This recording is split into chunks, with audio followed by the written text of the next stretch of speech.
All of us may experience obstacles as we get from where we are to where we want to be. For those living with bipolar I disorder, navigating care can be an added challenge, especially because of the stigma surrounding mental illness.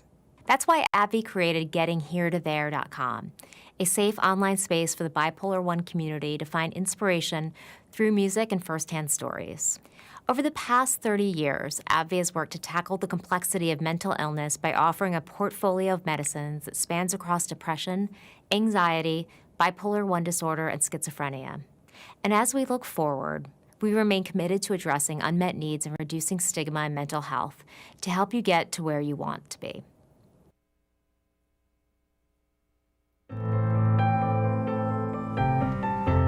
It's okay to think you're in a toxic relationship with the world right now.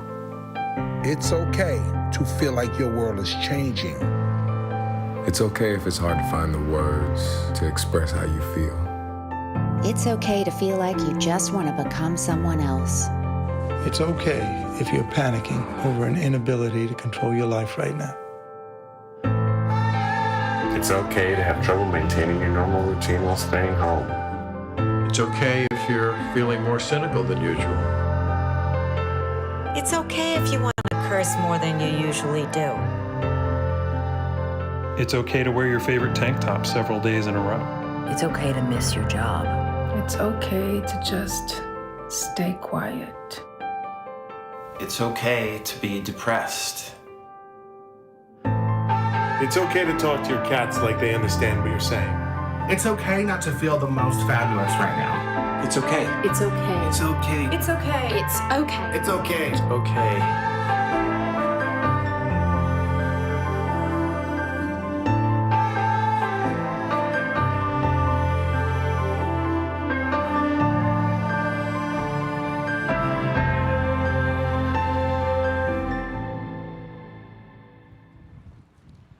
What's up? What's up? Hello, Ventura!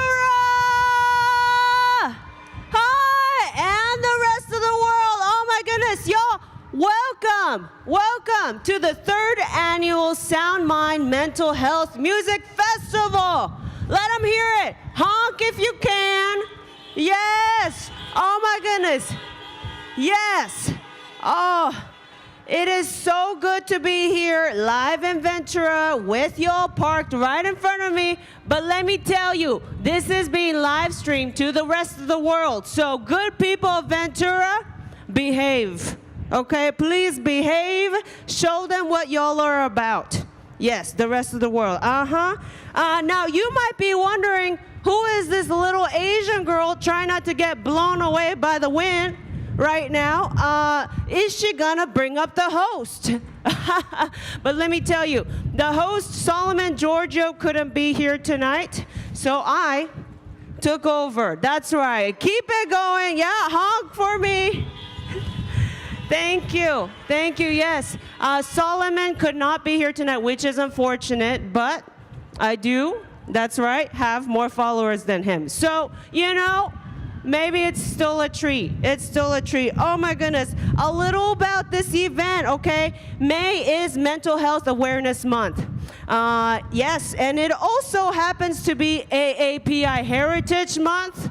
Wow, thank you, yes. Oh my goodness, yeah. And you know, as an Asian with a schizophrenic mom, I just gotta say this whole month feels like it's all my fault. Yeah, so that's what I'm dealing with. Well, I'm trying not to blow away with Ventura wind.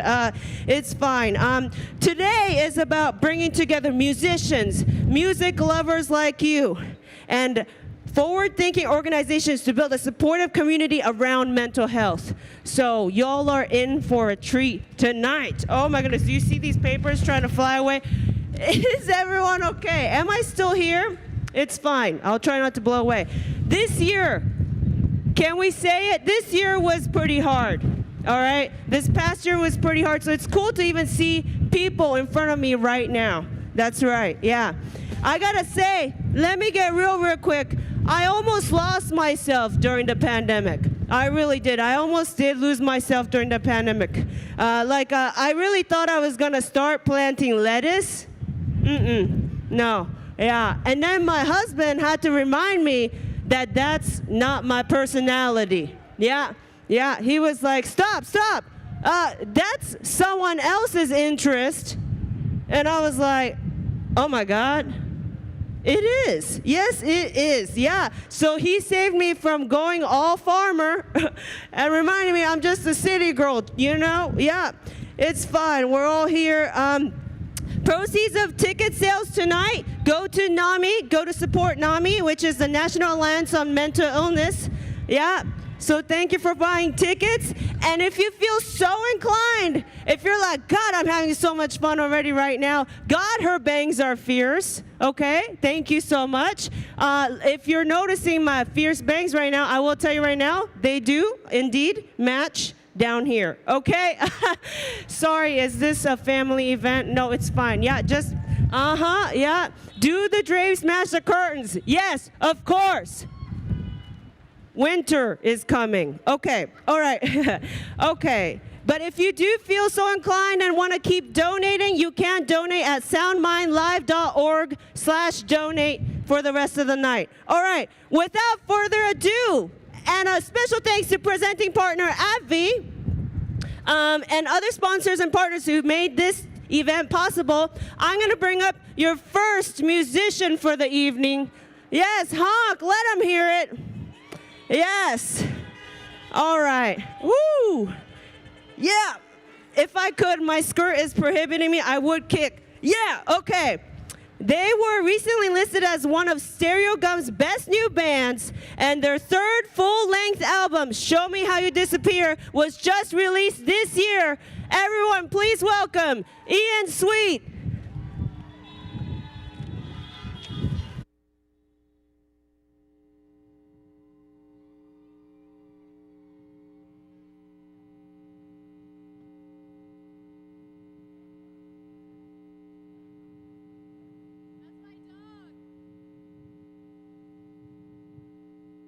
That's my dog barking out there.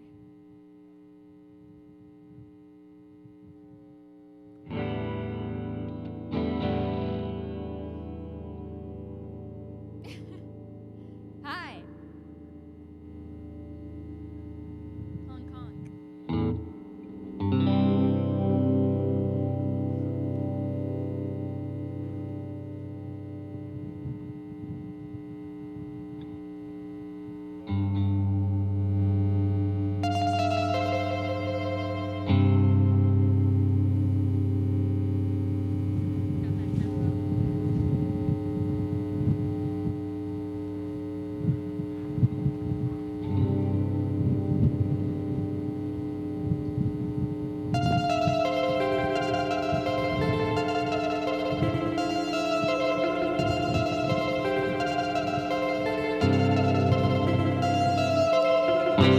Drink the lake, it's late, I'm drunk.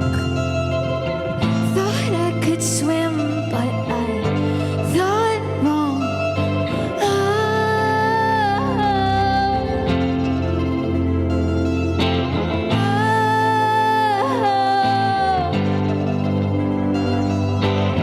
Take love away, you'll have your whole life to live without the fear of dying.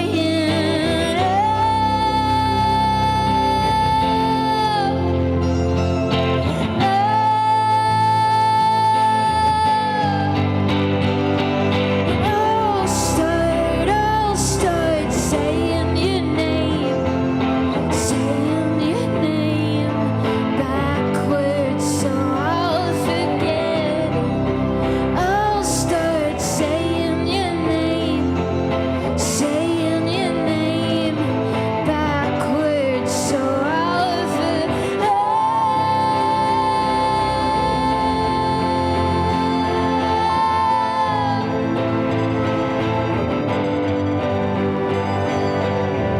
You give me the flower without the stem.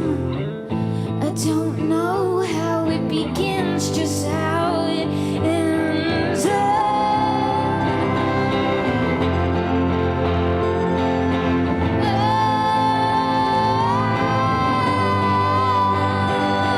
And I'll start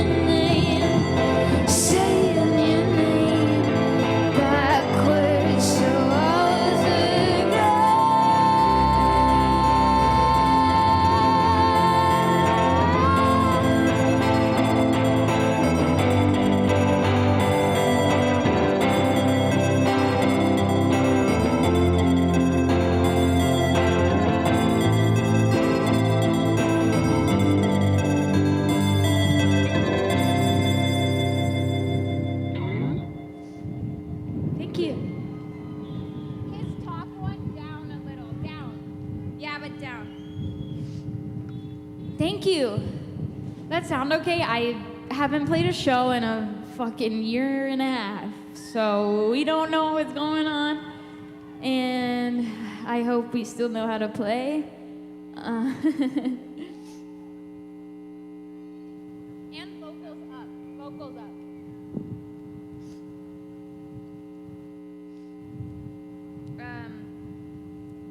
Okay.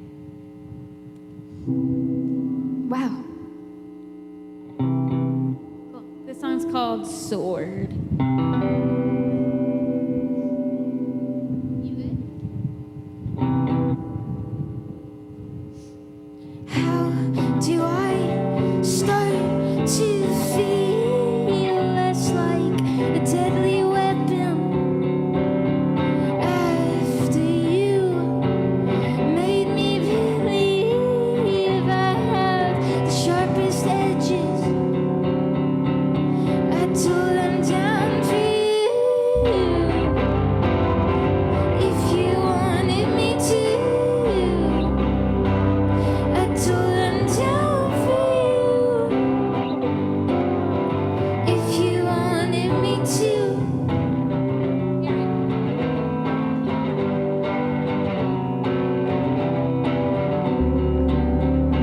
And I kill myself with too much time trying to teach you a lesson. It feels like I could be waiting my whole life for you to pay attention. My body is a sword. It gets sharper when it gets ignored. My body is a sword. It gets sharper when it gets ignored. Pay attention. Pay attention. Pay attention. Pay attention. Pay attention. Pay attention. Pay attention. Pay attention.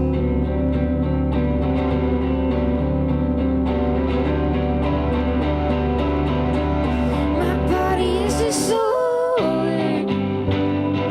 It gets sharper when it gets ignored. My body is a sword. It gets sharper when it gets ignored.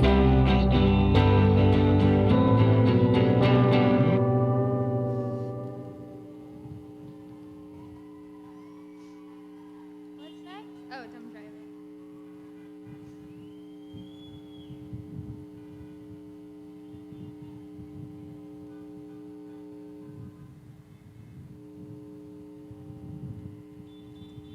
Thanks.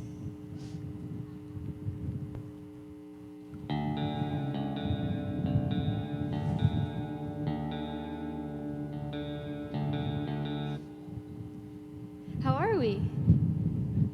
I mean, geez.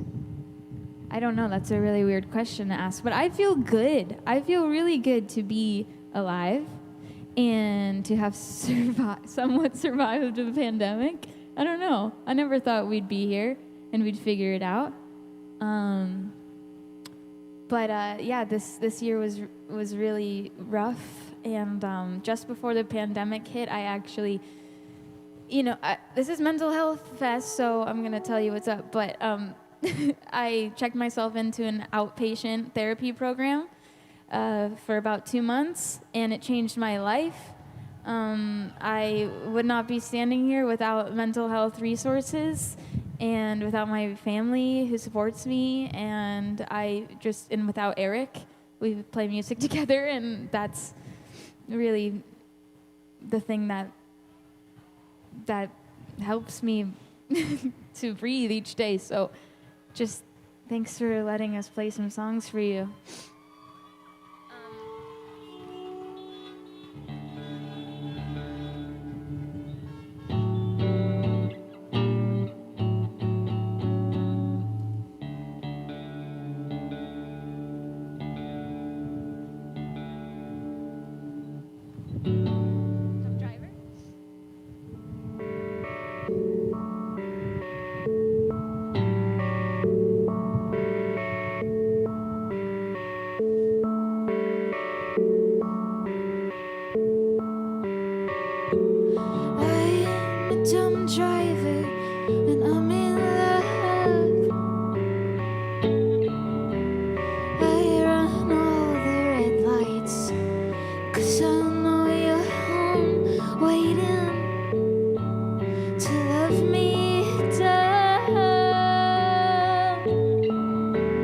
once you complicate the earth, it can't be undone. And I want to stop, I want to stop, I want to.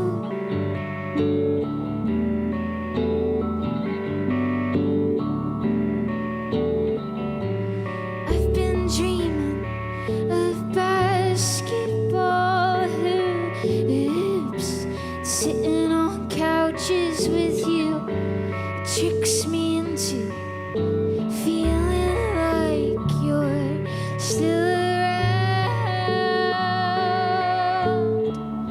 but only when I sleep can we still be hanging out. And I want to stop, I want to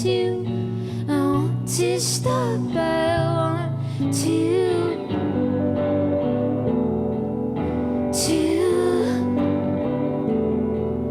And I want to stop, I want to stop, I want to. Loving you, loving you. Yeah, I still believe in halos, but no, it's not your fault. Yours left you a long time ago. It doesn't circle around your head or glow in the dark when we're going to bed. And I want to stop, I want to stop, I want to.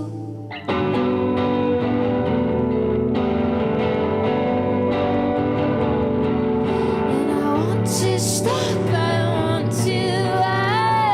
to stop, I want to. Loving you, loving you.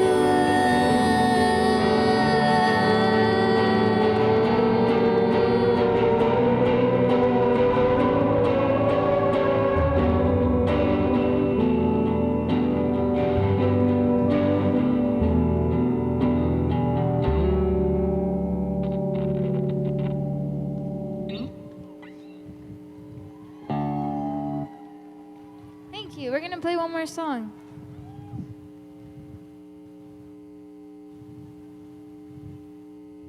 Thank you so much, Sound Mind, for having us. Oh, and we have a bunch of merch for sale. Please, it's been a really hard time. No shows at all. I am so broke. What's going on? And so please, I know you're all really broke too, but if this meant something to you and you want to buy a CD or a record or a t-shirt, God, that would mean the world to me. So please help out struggling musicians.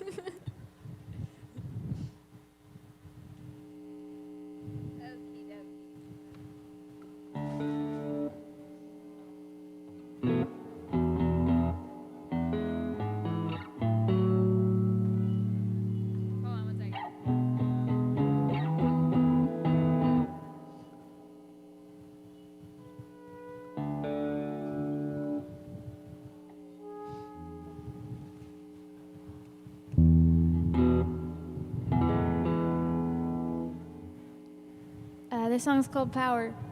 Out in the wild, you're nobody, but in my room, yeah, you're everyone I'll ever meet. My mind is a shrine for all the ways to say goodbye.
still let you call.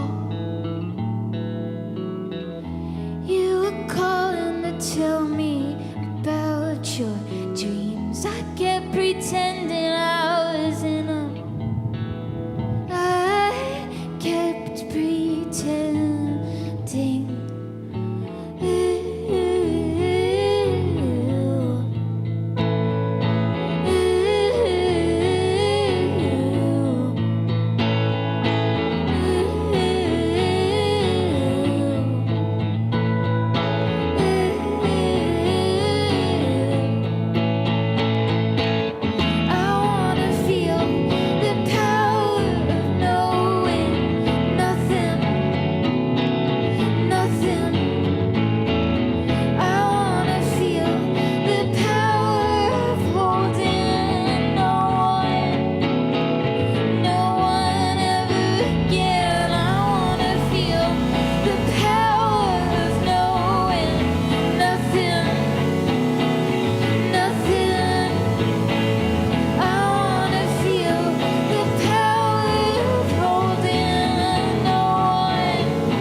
Thank you so much.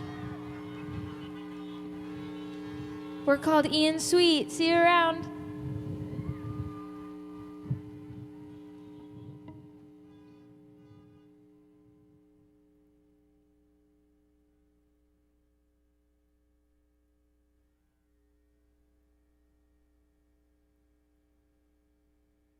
All right, everybody. Well, welcome. I'm really glad to be here with you on the panel for mental health and youth. I think, as you probably all know, the overarching aim of this festival is to elevate critical mental health resources during the pandemic. So we really want people to feel supported and comfortable when they're reaching out for help. And we'd like to draw on your expertise to understand the key issues facing youth during this time. Each of you have a really important perspective. So the questions that I have for you today are really designed to draw out on your expertise. In terms of getting us started, I'm wondering, Trey, if you wouldn't mind starting us off talking about what you noticed on college campuses. And in particular, I know you're the president of the Active Minds chapter at your university. So I know you must have faced some pretty unusual challenges and opportunities. Can you describe what you noticed and what was most challenging? Yeah, so kind of the biggest challenge for me was my org, Active Minds. We were still new. We got recognized a couple weeks before spring break, and we were, just getting ready to get things going, and then COVID happened, and so we kind of had a huge setback. And so we kind of we did what we could over this summer, and just a lot of students were talking to each other, and there was so much going on with our counseling offices were kind of being overloaded with students looking for resources over the summer, actually. And I noticed, and just with myself, I'm just like, hey, you have a lot of work to do, Trey. And but luckily I had a really great team behind me, Active Minds members, but then also Active Minds as a whole. Our chapter manager, extremely helpful, and it just it made things a little bit easy for us. We hosted several panel discussions on campus, in person actually, which just kind of bringing mental health awareness on our campus, just because it was not really talked about last year. And I was definitely glad to be able to have an Active Minds chapter on my campus now, because now there's so many students who are reaching out and starting to, feel comfortable with talking about things that they're going through. I'm going to link here to you, Michelle, because I think you have the big bird's eye view from where you sit team line. You want to talk to us a little bit about what you noticed over the course of the pandemic? Yeah, I commend Trey, your advocacy. That's great you're helping to spread that awareness to bring more attention and understanding around mental health. So kudos to you.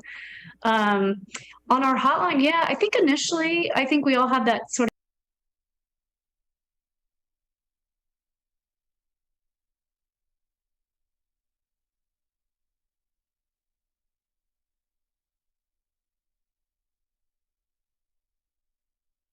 hotline was just a lot of anxiety around sort of the uncertainty of what was going on, catching COVID itself. We heard a lot about just difficult family dynamics, so family conflict, because people were spending so much time together. I mean, it's just you're not used to spending that much time together. Unfortunately, with that came also reports of child abuse.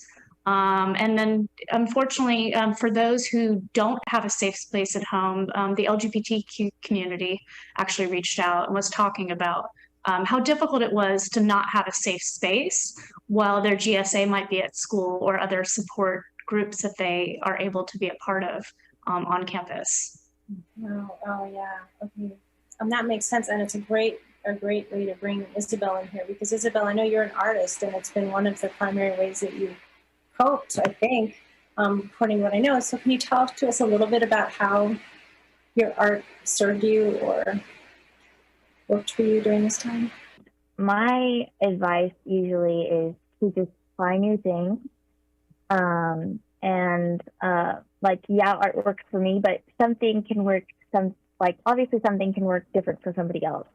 And just seeing what you love or what you want to get more involved in. And it doesn't have to be one specific thing, like it can be different things all at once. Despite that I love art, I actually box, which is kind of crazy. It's like the two total opposite. But just finding those different things and finding that constant communication with others, or just finding different ways to just let out the frustration, so. What have any one of you learned about yourself or the world in the last year that you didn't know? I think what I learned most about myself is how strong I can be, especially after my near attempt. I had definitely grown a lot since then, and obviously I'm here right now, so I've seen how much I can go through stuff and how it actually can be a way of support. Like, I think many people think depression of this thing that can hurt you, when it can actually be a very beautiful thing of seeing happiness in the little things, or being able to find empathy for others and find a way to connect through other people. I mean, we're at the JED Foundation, we're talking a lot about what kinds of reemergence issues we expect young people to be facing, and not just young people, as people, what kinds of things are going to happen as we all kind of come back out into life again. What would you urge us to pay attention to, given what you have experienced and understand and know? Michelle, you want to jump in? I think it's really just not making assumptions that people are okay, right? Things are opening up. There might be a little bit of sense of normalcy, but not assuming that now everybody's going to just be okay. And that I think people who are having trouble still, I mean, it should be almost expected, right? I mean, we're going through this sort of collective traumatic experience together. And it's going to take some time to kind of get back to normal, right? And so if you're having those types of emotions, to not be hard on yourself, like, why am I not better? We're supposed to be back, and now I'm supposed to be, functioning like daily life again. That you give yourself that grace and that self-care and that self-love to take the time out and take care of yourself. Great advice. I was talking to a therapist the other day, and he said everybody's going to have PTSD, some version of PTSD after this. Like, he expects this deluge that's already starting. It's wonderful. Trey, going to wrap us up here. Yeah, I think, I would be in a volleyball league from time to time, but just due to COVID, that, got put away. And it was really difficult, and it was tough for me, just because that was one of my biggest outlets was playing volleyball. And it was kind of like, as a kid, don't let the ball touch the floor. And that was just kind of like my thing, just going in my head, don't let the ball touch the floor, don't let the ball touch the floor. But one thing that I am extremely thankful for is technology, to still be able to connect with my friends, my family, my peers, and just whoever, and really taking advantage of that, and just kind of doing what I can to stay connected. And I know there's sometimes you know, Isabel said, there's this disconnectedness, and it's, you know, kind of paying attention to our friendships and our best friends, and, you know, knowing like maybe they're showing signs that, you know, of depression or anxiety. And, you know, one thing that we've really been talking about is mental health days. And I think those are so important in the work field, and also for college students. You know, if they're just mentally and physically and emotionally just kind of checked out to where like they can't make it to class, you know, a mental health day should be something that they should be able to take, and there should be no consequences or just anything wrong with them doing that, because I wouldn't want to be in a class if I'm just emotionally not available there, because I'm not going to learn anything. I'm not going to, you know, give you the 100% of Trey as a student. So I think normalizing mental health days is extremely important. And that's something that I want to continue pushing for, and just bringing awareness of that. Right, that's such an important way to end the question. It should be normal for us to take care of ourselves. We're not so good at that this culture, but maybe we're going to get a little bit better. All right. Well, thank you guys all for sharing your wisdom and your experience and your perspectives, and good luck going forward.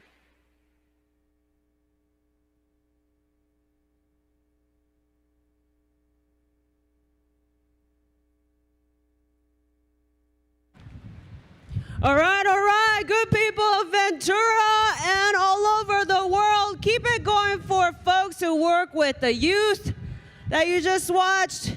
Yes. Oh my goodness. Yes. Oh yeah, you're still alive. I hear you. Woo. Okay.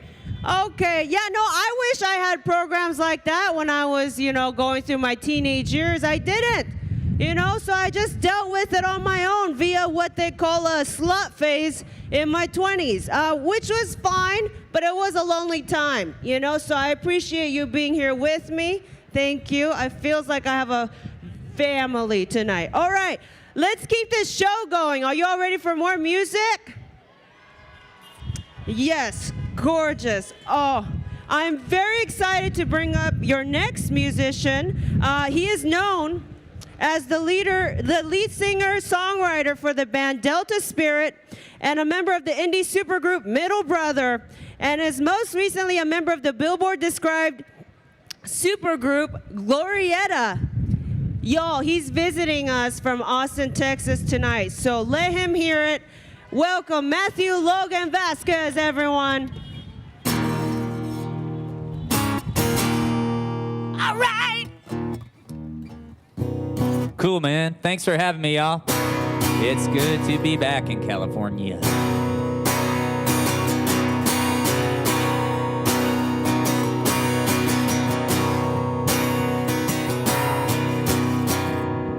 The kindness of man decay. The forces of darkness play. The last thing I heard her say, keep pushing it down, keep pushing it down on me. The roar on decay to groove. Rushed up the avenue. Well, what could this city do? Keep pushing it down.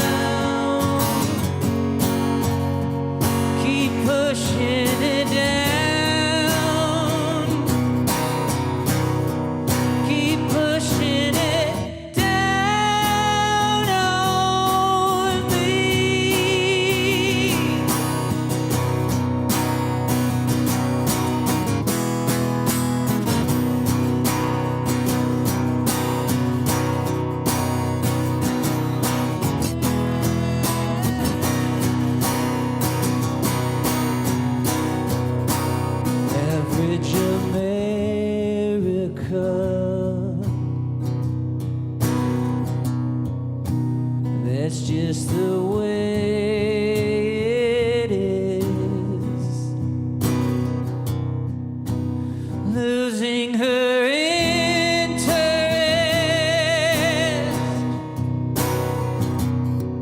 keep pushing it down,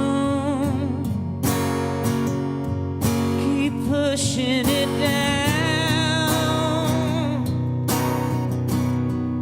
keep pushing it down, keep pushing it down, keep pushing it down, keep pushing it down on me. Ooh, keep pushing it down on me.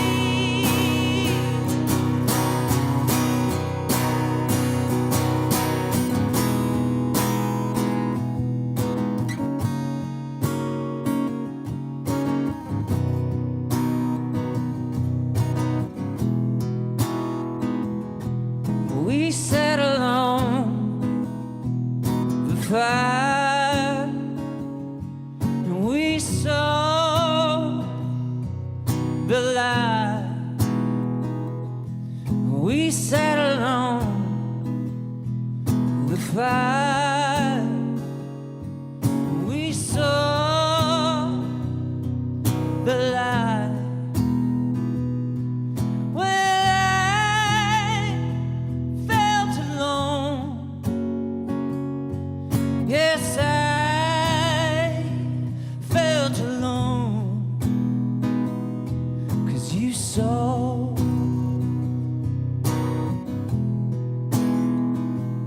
'Cause you saw.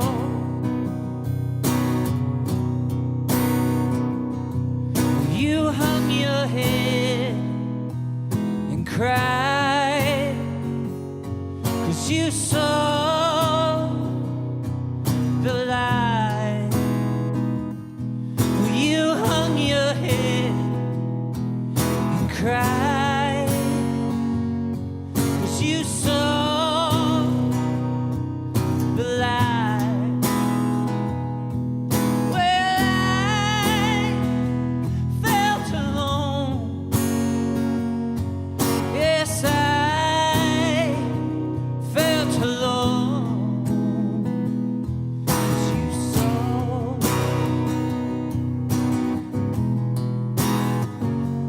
'Cause you saw.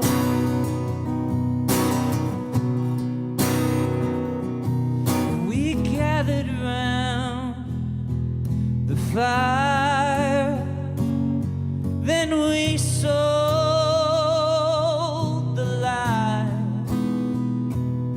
Yeah, we gathered round the fire, then we sold the light.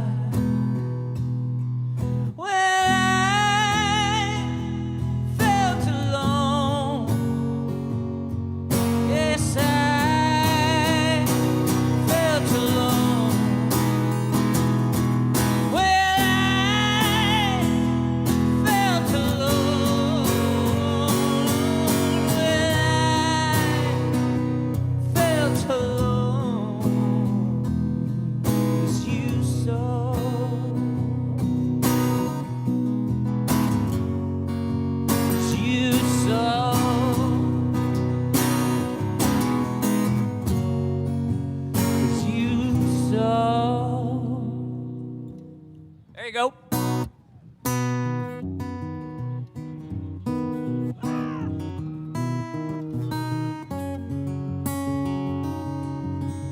This song is about a good friend of mine and a lot of journeys that we've been through together. And yeah.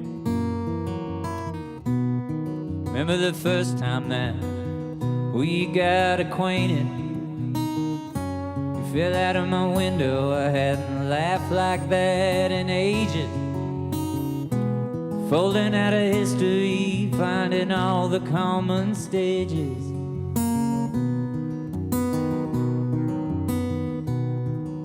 It's how it is.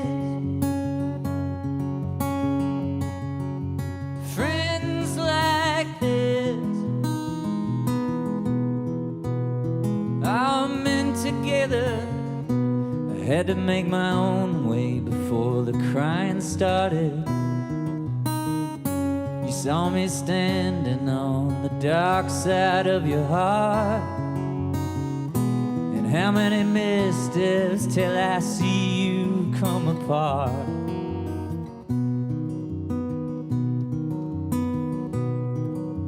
It's how it is. Friends like this, men together.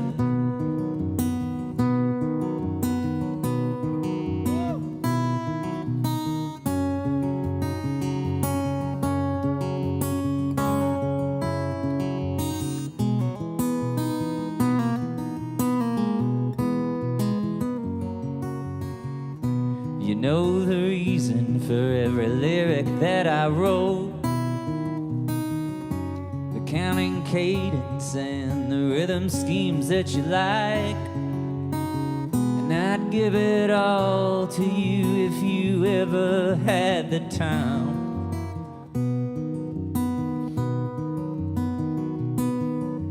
It's how it is. Friends like this are meant together. And the look you gave that saved my forgotten word, and all the moments that we took it on the line. You were always there for me even when I lost my mind.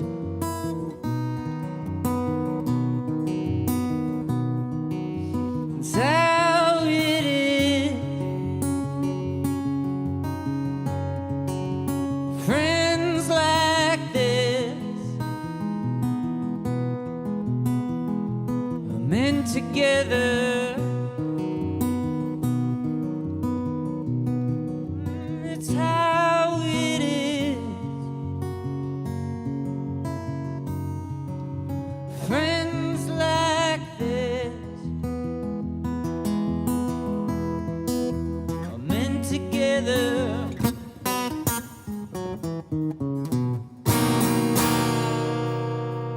Thank you. Woo-woo! Does anybody in this audience like fishing? Hell yeah. This song's about fishing and tequila and getting arrested. Does anybody like 2 out of 3 of those things? All right.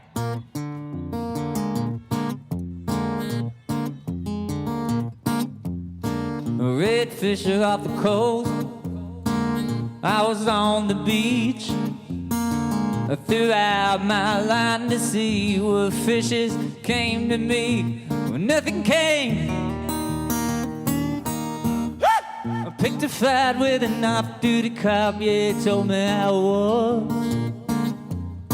With too many Mexican martinis, that got into my blood. They hit when they swing, and I saw two.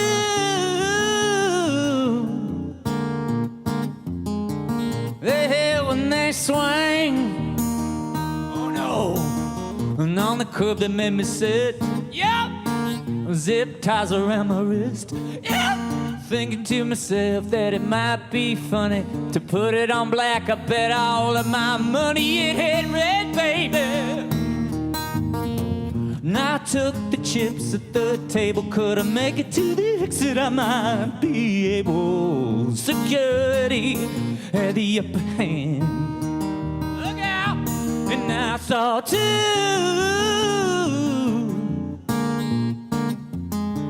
They hit when they swing.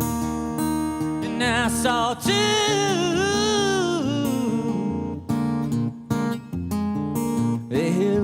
they swing.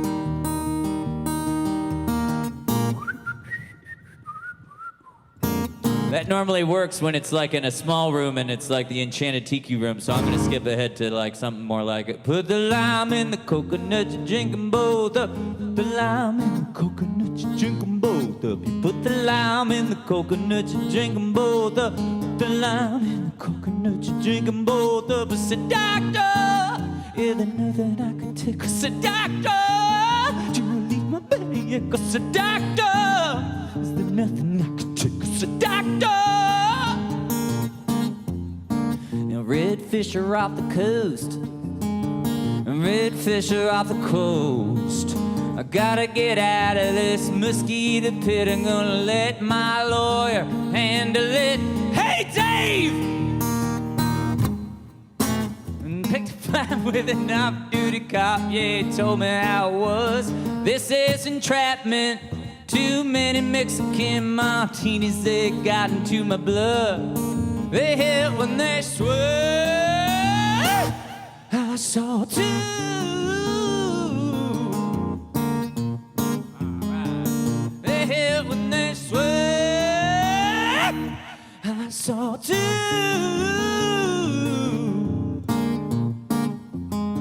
And they hit when they swing.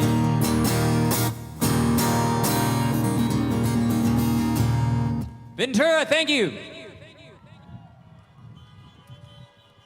I'm not running for public office. It's great to be here. I'm gonna play one more song for y'all. Taking requests, can't hear anything. Great, I'm gonna play another song. I'm just gonna pick one that I feel like playing. Thank y'all. It's great to be here. It's beautiful. Fish tacos. All right, here you go.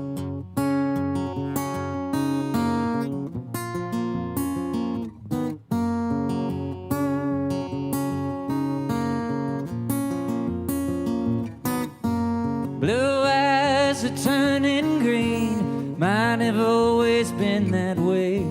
Soft kisses a hard goodbye. Been knocked out since yesterday.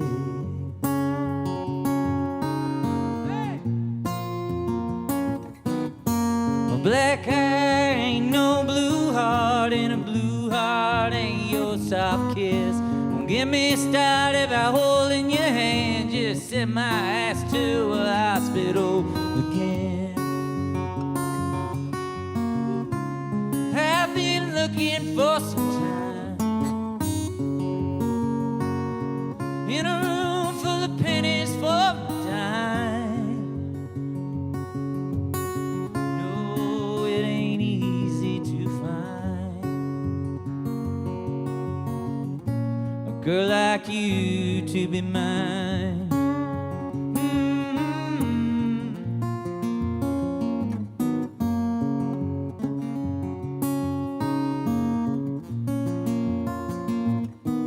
Just look at you, make my heart skip, and think of you does jumping jacks. Told myself that you're the one, and I told myself I could get you back. When I came back, you still weren't mine. Then I left again, and you still weren't mine. Back again, so just be mine. I am so tired of running.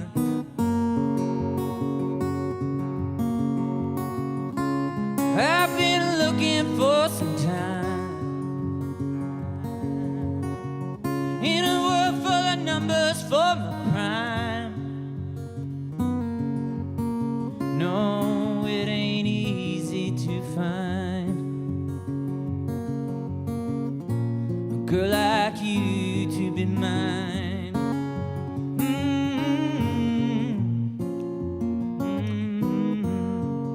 My wife's in the audience here. She's sitting up here with my two sons, Thor and Timo.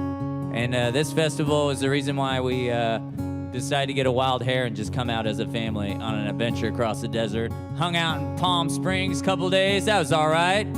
We're enjoying this whole thing. It's the last verse. I hope I can remember it now that I totally lost track, because my wife is super hot and cool. Yeah, she's like, shut up. Southern girl without the draw. She's a good girl who wears black bras. Only one who can make me crawl. She's too sweet to force me.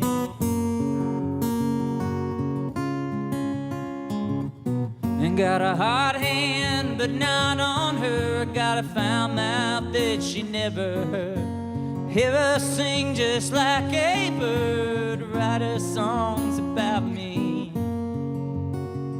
Here we go. Well, I've been looking for some time. You know, work for the pennies for my dime.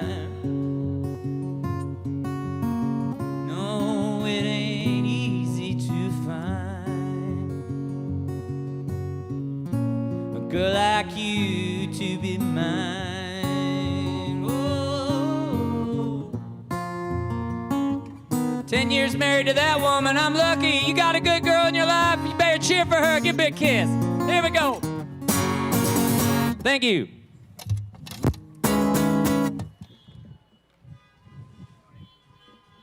Thank you.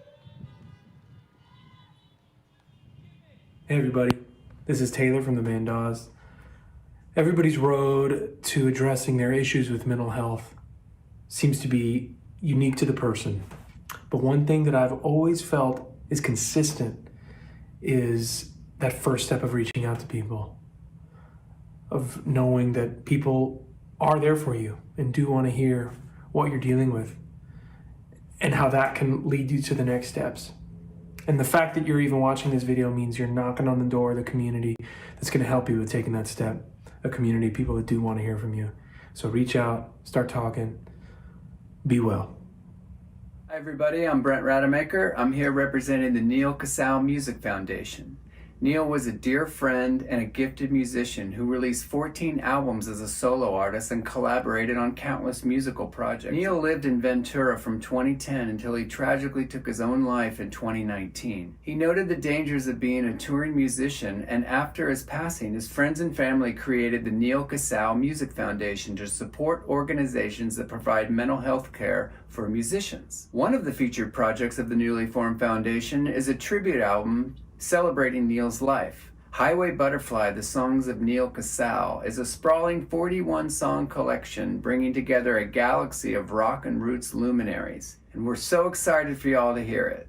To learn more about Highway Butterfly and our efforts, visit our website at neilcasalmusicfoundation.org. We're honored to support the Sound Mind mission today, and we want you to enjoy the rest of the show.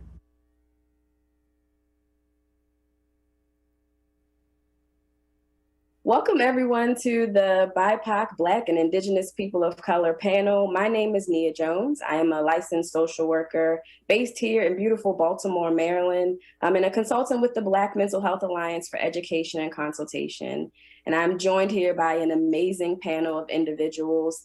We have Kamal, a Washington, D.C. born, so my brother right up 295, and New York City-based artist, musician, and mental health advocate. Dr. Willie Early, an associate vice president of clinical development at AbbVie, one of the amazing partners for this event, and L'Oreal McCullum, training coordinator at BEAM, the Black and Emotional Mental Health Collective, organization I've been following on Twitter for what feels like forever because, you know, COVID days are long. And so we are here today to say unapologetically that the mental health of Black and Indigenous people of color matters. We are here in this moment to do our part to remove stigma, or at least take a crack at it, and to shed light on the questions regarding self-care, emotional health, equity, justice, and representation in mental health.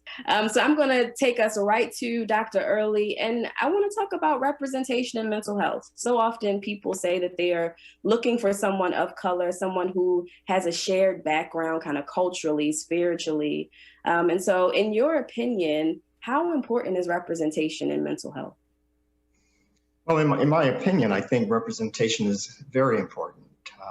You know, patients feel most at ease when they can talk with someone who understands their plight in life or their circumstances without having to explain in greater detail.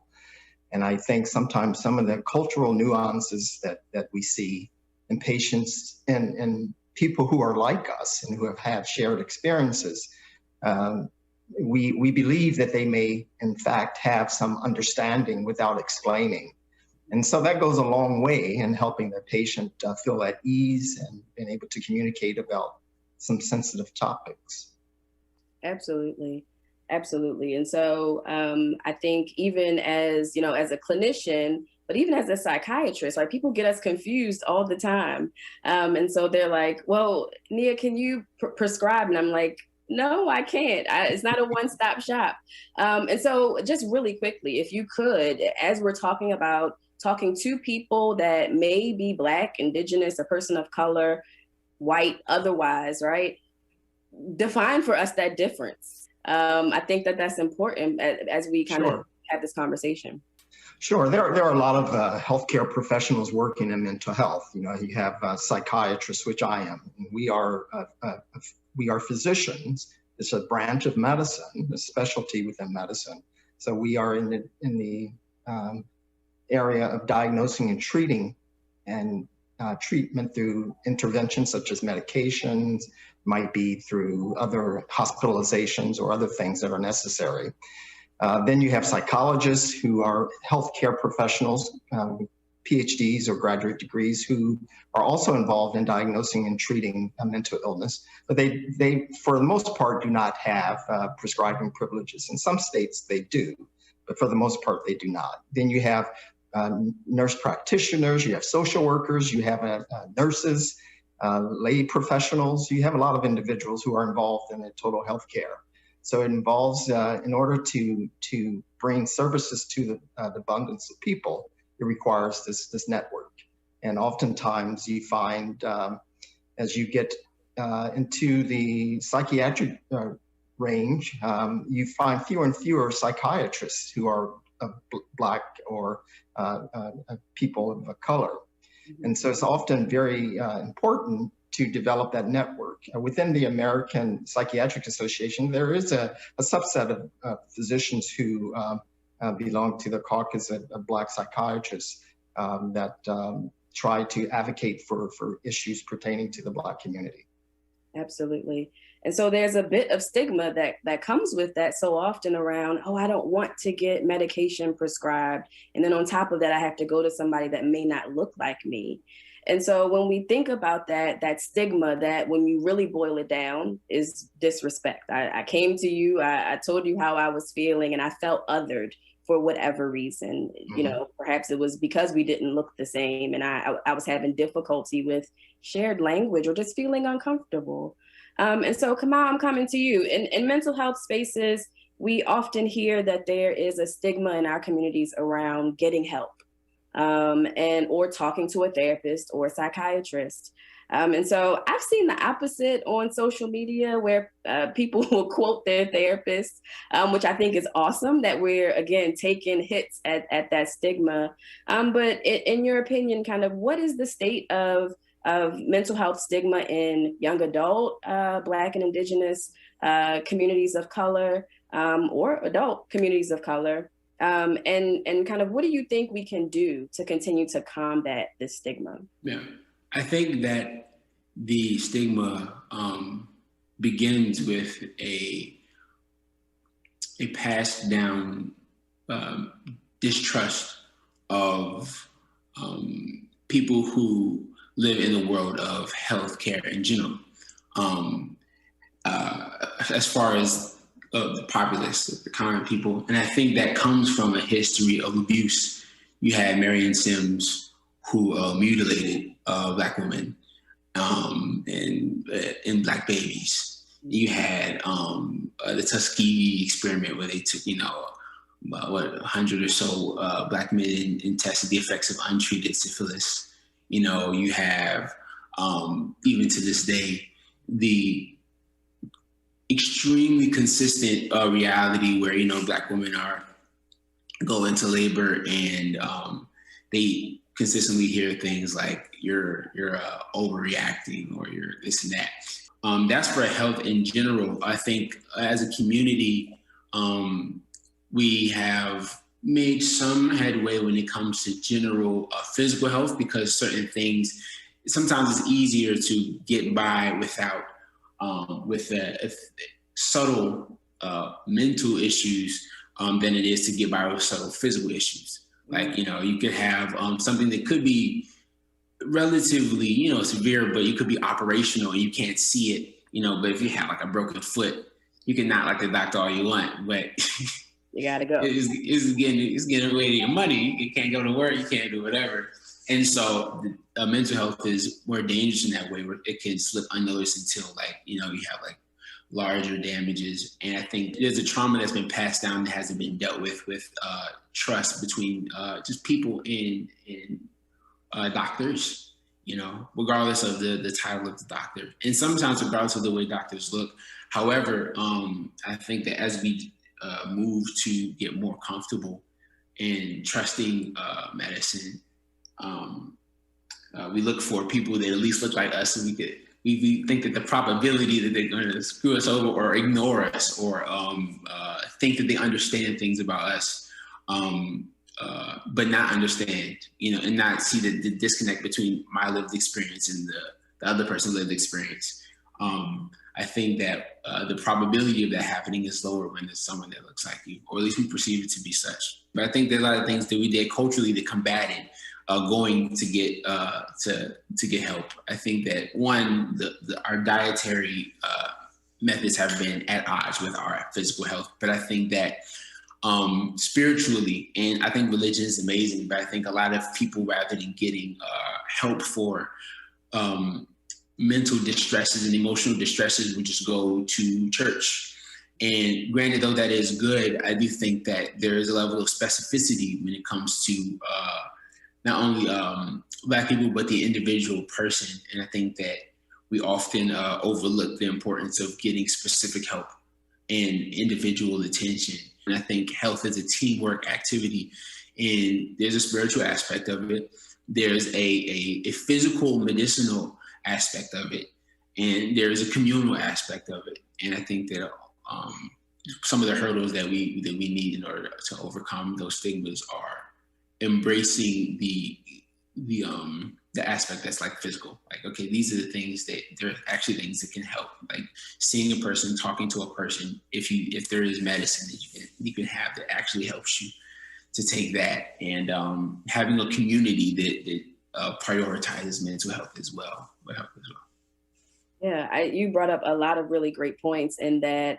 Mental health is healthcare, number one. Number two, that for communities of color, the spiritual aspect is important, you know, whether it is, you know, your Protestant, Catholic, Muslim communities, that faith base is important. And is a very key piece in healing, but there's also these other things around your medicine too. I think that, you know, being radical about our self-care is key in how we use our voices, how we present, how we take care of ourselves as a community, but also individually. And so, L'Oreal, I'm coming to you. Audre Lorde, one of my favorite womanists, she talks about how our silence won't protect us. And I find so often, and you probably have seen this too as a clinician, that the voice is the first thing to go, especially when someone has experienced a trauma. And so I think that this quote is critical to our liberation and our progress in this moment through an understanding mental health. And so what do you think, or tell us in your opinion, what's at stake when we remain silent about our mental health and what we need? You know, I can speak from my experience, my own lived experience, and then also some of what I've seen and heard from folks that I've worked with. And a lot of times when we choose to be silent for whatever the reason that we have deemed, you know, correct for us, that could be like safety reasons. We feel like that we need to be silent. We don't feel like we have someone to go and talk to about what's going on with us. A lot of times I've seen, especially when we're talking about trauma in particular, is folks that have dissociated. You know, there's this disconnect from their bodies that can occur when this trauma happens. And in my own experience of going through certain things, you know, that was something that happened to me. I disconnected, and it's, as someone who's a trained clinician as well, it's like I had all of this knowledge, you know, right? So I have all this knowledge about maybe some of the support that I might need and all of that. But then here it is as me, my unique individual humanness, you know, I am also dealing with trying to process what has occurred in my life. What I realized though is when I was in those situations, when I was not talking or not allowing myself to talk about what was going on, it was still showing up everywhere. So it comes to you in many different spaces, even the more deeper and deeper and deeper we try to push it down. I also, when I think about that, I think about when we don't allow our stories to be told.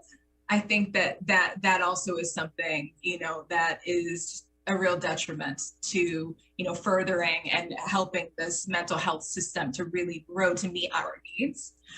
We need to be sharing our stories. I know that may be very hard for many people. So I'm not saying like, do it if it's going to be something that's going to make you feel uncomfortable. Do it when you're ready.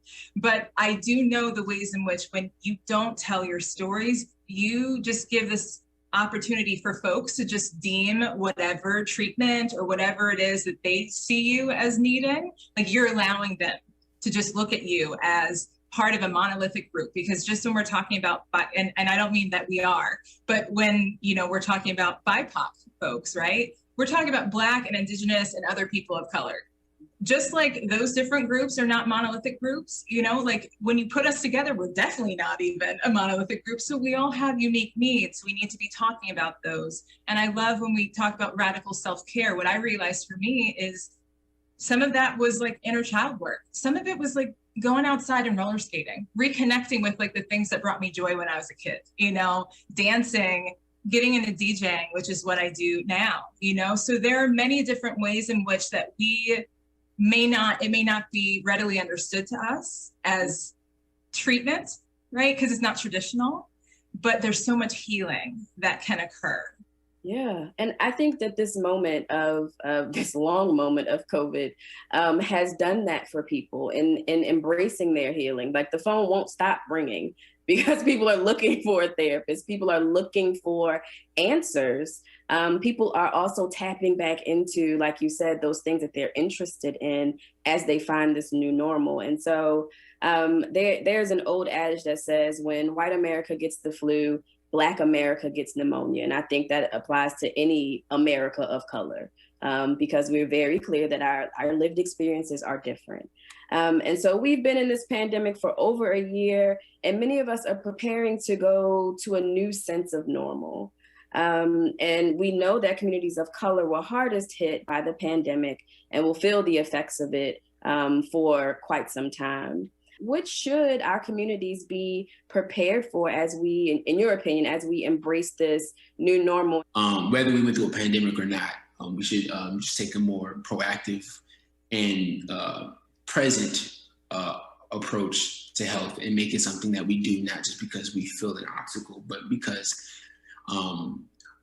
we're here for the world. Like I can't rob the world of myself. I have to be able to be here and be strong so that I can contribute to my community. And I'll wrap up by saying that there's no greater feeling than feeling, useful. Feeling like, oh man, I'm valued to people. I'm valuable because I bring value to people and because I'm healthy enough to be there and support and, give something and be a joy in people's lives or whatever. And I think health makes that more consistently possible, and it makes us feel more consistently good and valuable, good about ourselves. Absolutely. The definition of mental health, right? Being able to give back to your community, being able to cope with the stresses of life. When we think about mental health, what do you think equity and justice looks like in mental health spaces for Black and Indigenous people of color? When we talk about mental health, a lot of it has been, a lot of pressure, I think, or focus has been put on what we're doing for ourselves.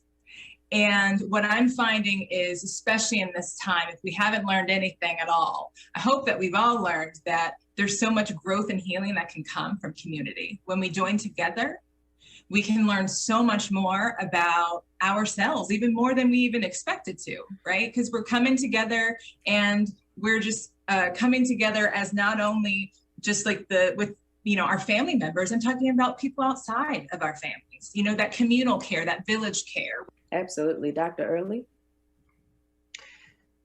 I think the issue is maintaining access, allowing for people to have access to that variety of healthcare options that I mentioned earlier. And so I think there's still a great deal of unmet need, and there needs to be a continuity of services for, like, when you go and see your healthcare professional, be it for a non-psychiatric condition, like, say, for example, a headache or sore throat or something of that nature, that if you begin to verbalize some psychiatric or mental health concerns, that they can refer you and you can see that person relatively quickly. And I think if we had those wraparound services that were timely, we could prevent many of the unfortunate outcomes that we see in society. Absolutely, agreed. Kamal, you're going to close this out.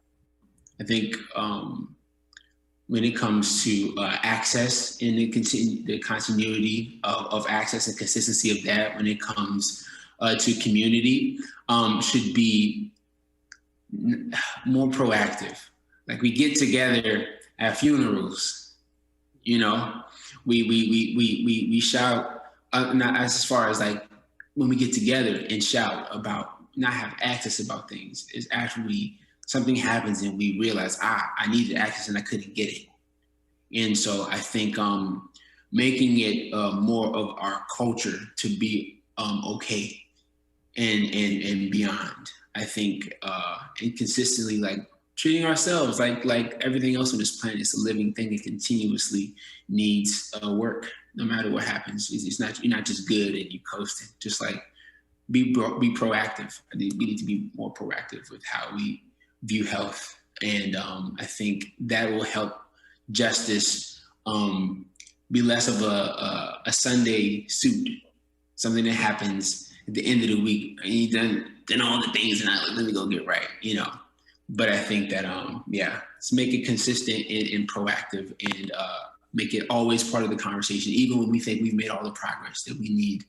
Thank you so much to this amazing panel. I think we've learned quite a few things today, in that our mental health is collective. Our mental health care is not only just mental health care, but also physical health care, that we're in a constant state of becoming, and that our mental health is essential work.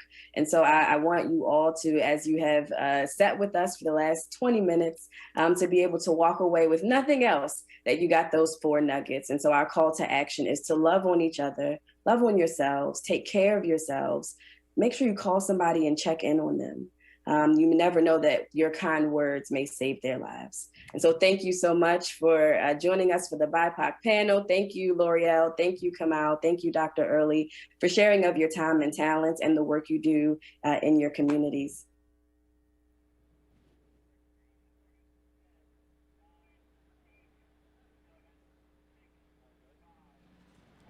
Hello, hello, hi, you all ready for more show? Oh my goodness, Ventura, you are still with me? Yes, and by the way, there's still time to donate if you are feeling inclined. I know it's windy, but warm up your cold hearts and donate if you still can at soundmindlive.org/donate. All right.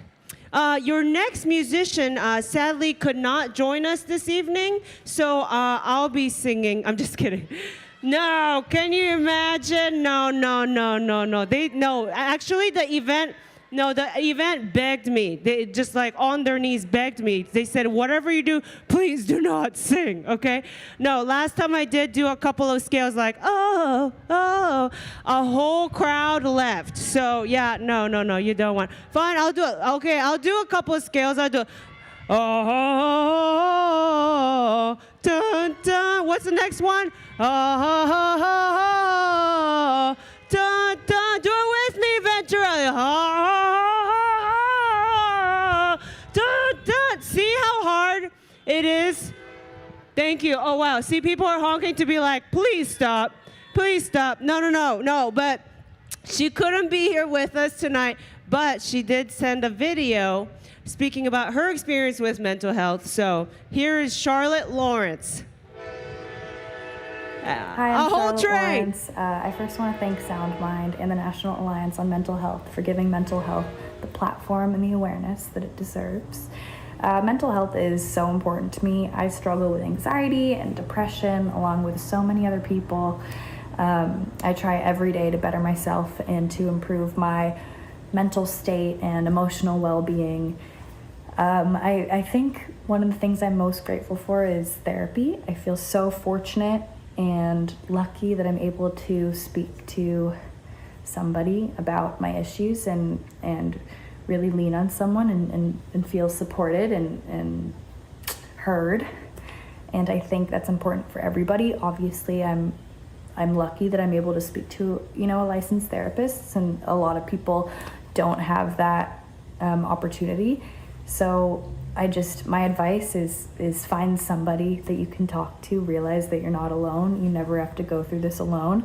Don't go through everything all at once. Take a breather, be easy on yourself, love yourself, and try to do at least one thing a day that is solely for yourself and for, self-love. Mine today was meditation. I woke up, I felt a little anxious. So I watched a meditation video on YouTube and did it, and I felt immediately better. But it can be writing a song, writing down your feelings in a journal, calling a friend, being honest, going outside, going for a walk, anything. Self-love and self-care should be your number one priority in your life. And yeah. Mwah. Keep it going for Charlotte Lawrence, everyone. Oh my God. And keep it going for yourself for dealing with, my scales earlier. Okay. All right. Yeah. Oh my goodness. We have an awesome speaker now for you all. Okay. He is the TV executive producer and an American Foundation of Suicide Prevention National Board member. He's the son of Don Cornelius, creator of the nationally syndicated dance series Soul Train. Anybody? Huh? Come on, Ventura. There you go. To my left. Anybody at home? Yeah.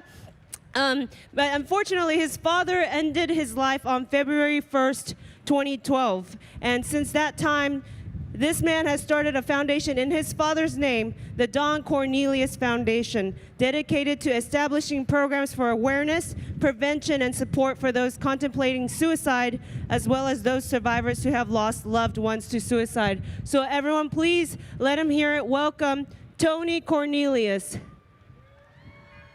Keep it going for him, Ventura. Yeah. Thank you. That was a fantastic introduction you gave me, by the way. Thanks, Tony. Hey, how's everybody doing out there? This is fantastic. I got a call from Chris Ballard, who's the executive director of SoundMind. And, it's just so interesting when I get called up to ask to speak about mental health and suicide prevention. Unfortunately, my father, Don Cornelius, who I love so dearly, and I miss him so much, he passed on February 1st, 2012. And it just hurt me so much, but at the same time, it strengthened me. We have friends in the business. Stevie Wonder's a great friend of ours. And he called me during that time, and he asked me what I was going to do about it.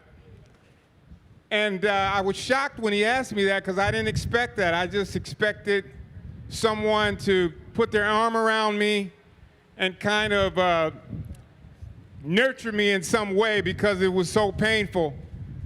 But when I spoke to him, he said, Tony, I need you to do something about it. What are you going to do about it? So from that, I became a sort of a spokesman for mental health and suicide prevention. As she mentioned earlier, I'm a board member for the American Foundation of Suicide Prevention, and it's still a learning curve for me.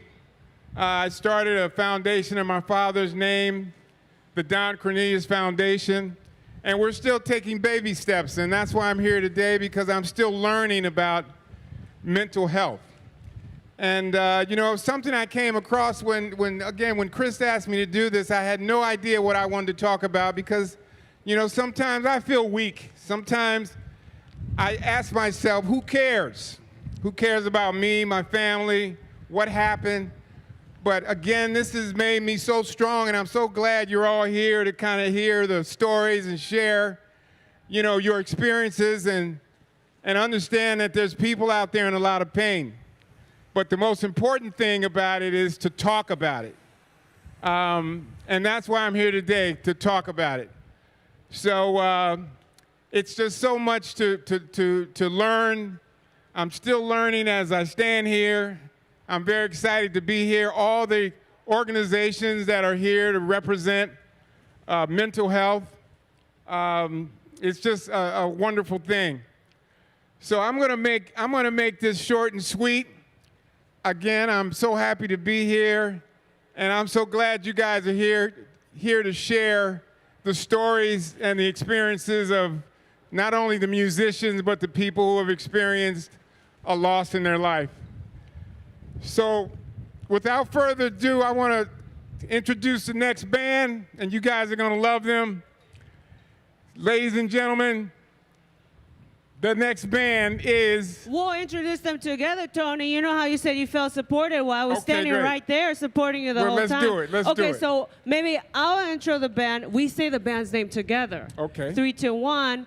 And you support me the way I just supported you? I will support you the way Oh you my supported goodness, me. look at this, a friendship blossoming. That's right. Okay, all right, ladies and gentlemen, and everyone in between, their hit single Broken touches deeply on issues related to mental health and gained them double platinum certification. What? That's 2 times more platinums than I have. Because I just do comedy. A band that has been amazing advocates for the cause of mental health. Everyone, Lovely the Band. Lovely Band, Lovely the Band. Here we go, Tony.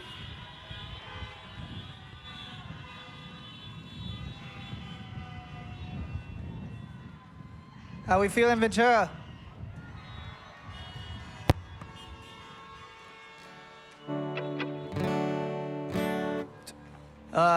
Feels good to be up on a fucking stage. Alright, let's do this.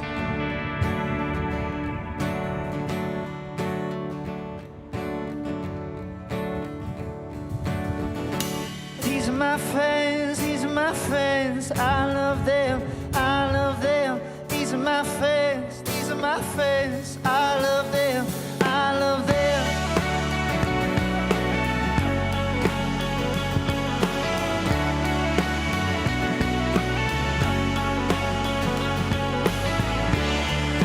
I wish there was a little more love, trying to find a way to fix that. So many people inside my head, Mama taught me not to talk right, but they're pretty good company. Cheers me up when I feel bad. These are my insecurities, and it keeps me going.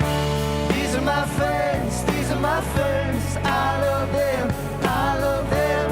These are my friends, I love them. And they don't care who you love, they don't care what you do, no. These are my friends, I love them, I love them.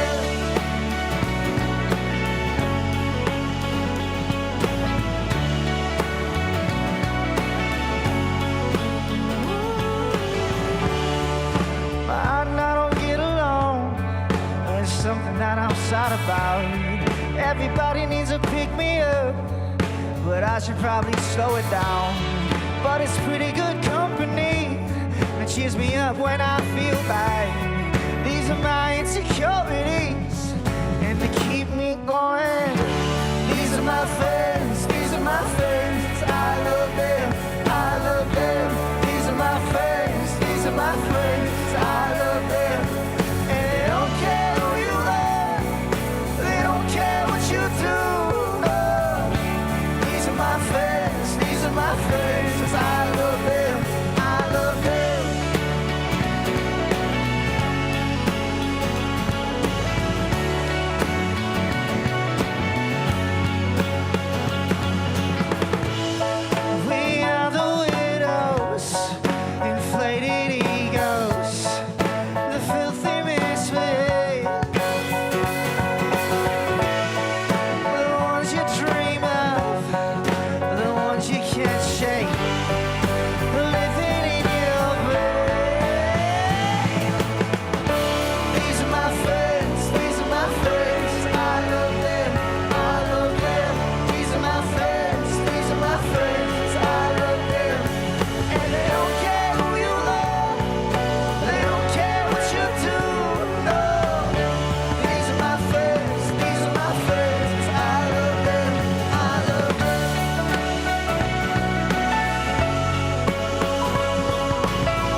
Let's keep it moving. Song's called Loneliness for Love.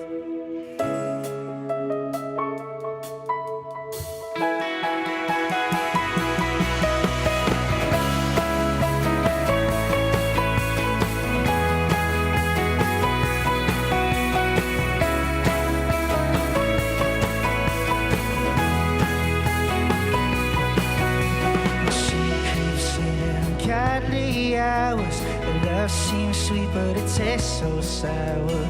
Delicate like a dying flower. It felt so good, so I'm wondering now. I can feel so low when you made me feel so high. I've been here before, but this won't be the last time.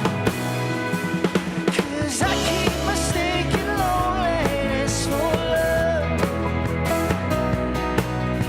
Oh, I'm trying to find myself inside someone. Anything at all just to feel alone. Anything at all just to feel whole. 'Cause I keep mistaking loneliness for love.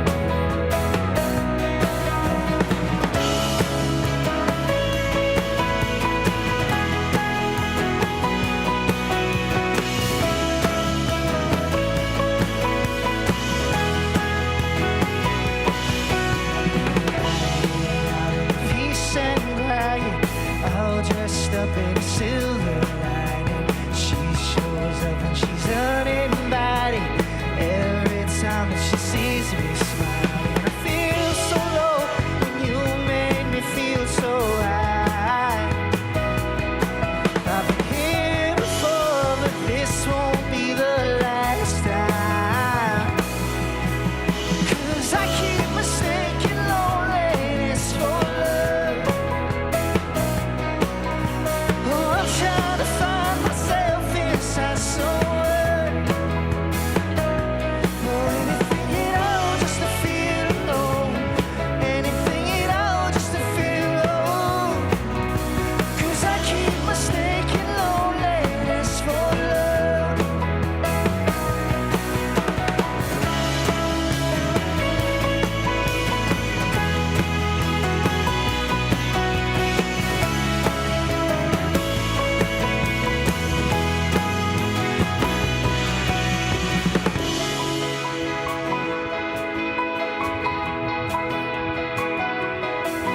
I say that I will, and I'll never change.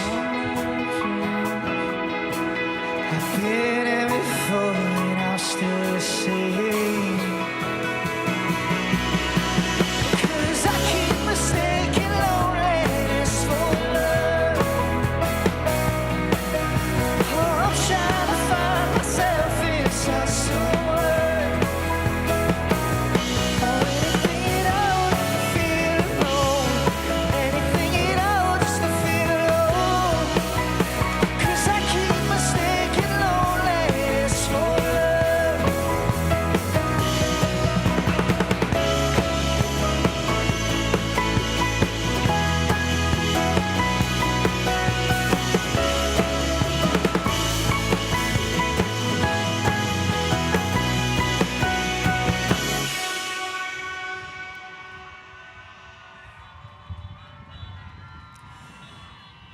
Ventura, how we doing?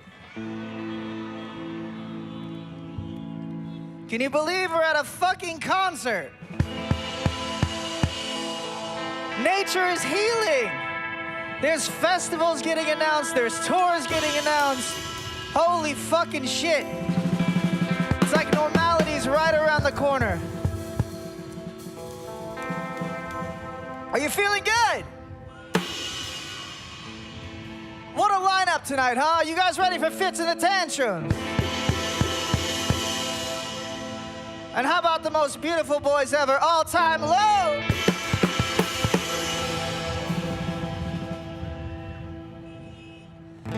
We got a couple more. We put out a record last summer, and then the world shut down, so you can listen to it if you didn't hear about it. Song's called Love Somebody Else.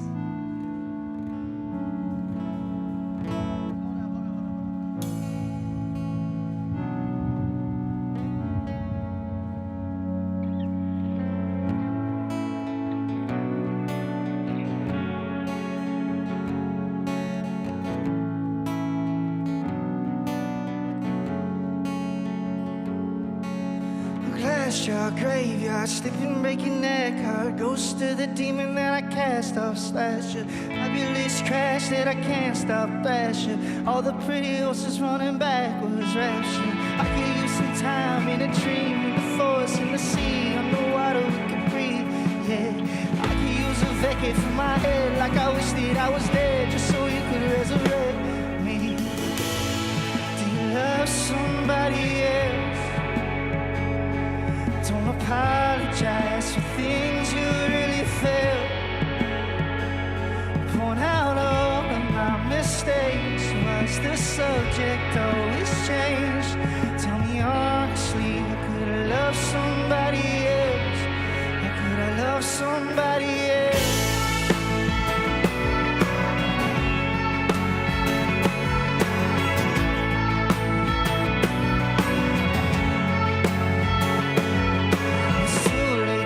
Drunk, listening to punk rock, trying to spend this money like I got some awesome. Hit it like a sinner with the gospel, awful. Trying to say I need you through a bottle, thoughtful. I could use some time in a dream, in the forest, in the sea, underwater we could breathe, yeah. I could use a vacate from my head, like I wish that I was dead, just so you could resurrect me. Do you love somebody else? Somebody else? Don't apologize for things you really felt. Point out all of my mistakes. Why's the subject always changed? Tell me honestly, how could I love somebody else? How could I love somebody else?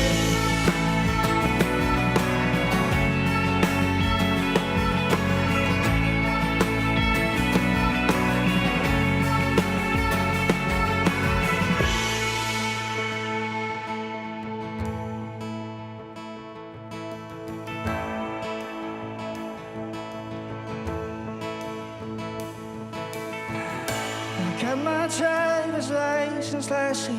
It's like we always talked about. You were so excited for me. Finally drive up to your house. Today I drove through the suburbs, crying 'cause you weren't around. You're probably with that blonde girl who always made me doubt. She's so much older than me. It's everything I'm insecure about. And today I drove through the suburbs.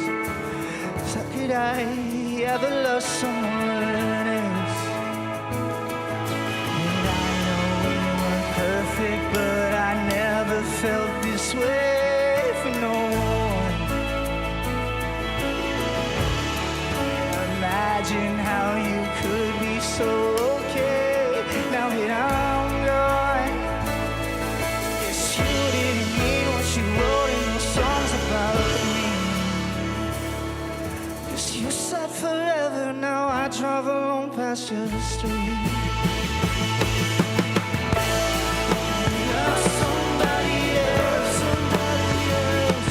Don't apologize for things you really felt, Point out all of my mistakes.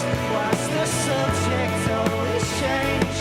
Tell me honestly, how could I love somebody else? How could I love somebody else? Love somebody else.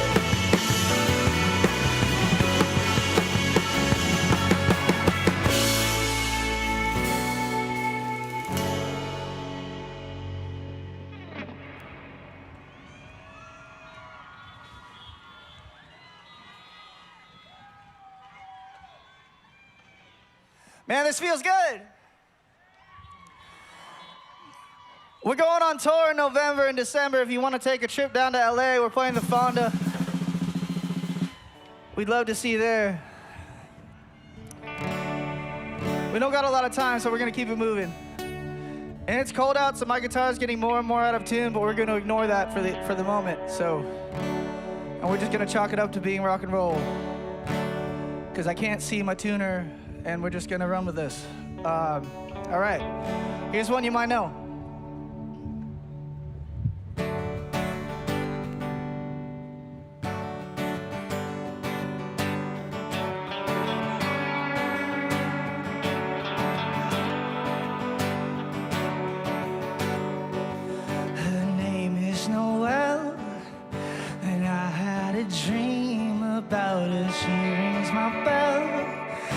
gym class in half an hour. Oh, how she rocks in kids and 2 socks.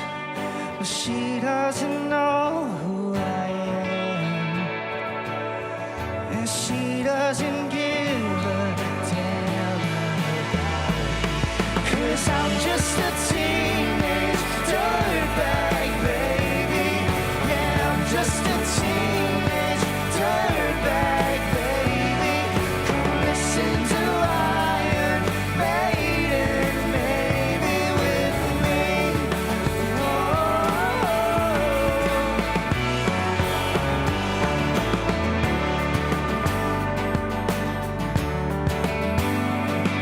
Her boyfriend's a dick, and he brings a knife to school, and he'd simply kick my ass if he knew the truth. He lives on my block, he drives an IROC, but he doesn't know who I am, and he doesn't give a damn about me. 'Cause I'm just a teenage dirtbag, baby. Yeah, I'm just a teenage dirtbag, baby. Come listen to Iron Maiden, baby, with me.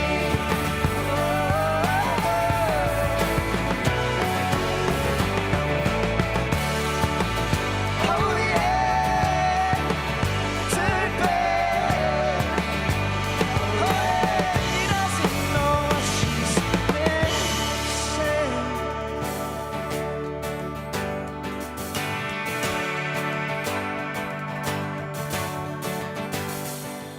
Well, I feel like mold. It's prom night and I am lonely, lo and behold. She's walking over to me, this must be fate. My lips start to shake, but how does she know who I am? And why does she give a damn about me? 'Cause I'm just a teenage dirtbag, baby. Yeah, I'm just a teenage dirtbag, baby. Come listen to Iron Maiden, baby, with me.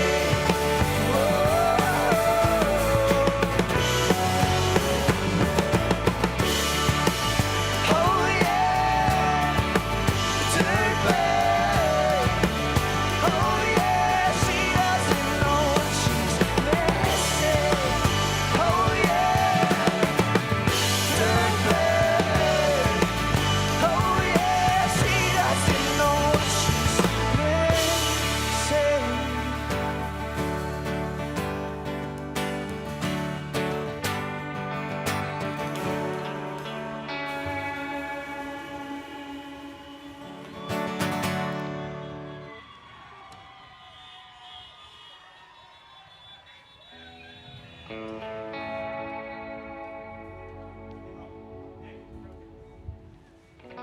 We got one left for you guys tonight.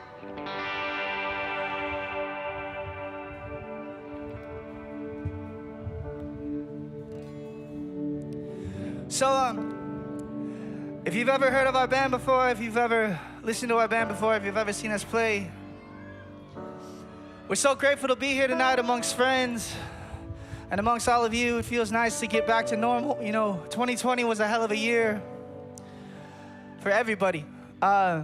We're so grateful to Sound Mind for having us. You know, mental health is a huge topic, and you know, the conversation's gotten more and more open over the years, but you know, it's still not, there's still a sense of taboo about it, and I can't stress this enough. You know, check on your friends, you know, check on the people at work, check on your loved ones, because you truly never know what someone's going through. And I know that at this point it kind of sounds cliche to say these kind of things, but it's so real, because I'm talking about the person that's smiling the most at the party, the person that is your lifeline for goodness and happiness. That person could be fighting the biggest battle and you have no idea. And it is so important to just ask a simple question: how are you doing? Are you doing okay?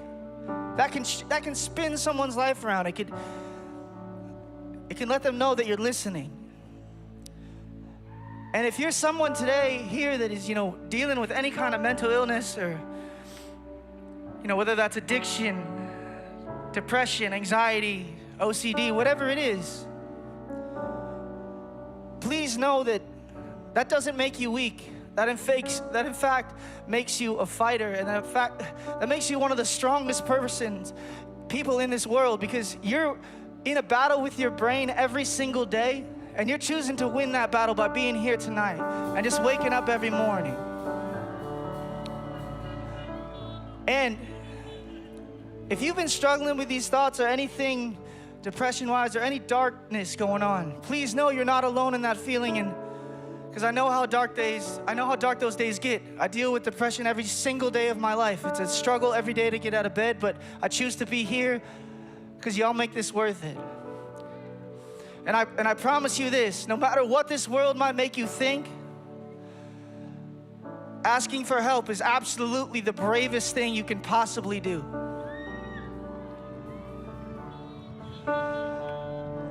Thank you so much for tonight. It feels so good to be back on stage and playing a show and being amongst friends. I'm gonna wrap it up here, but we hope to see you in November. We love you, we miss you. We're so glad the world's healing. We're Lovely the Band, and this is Broken.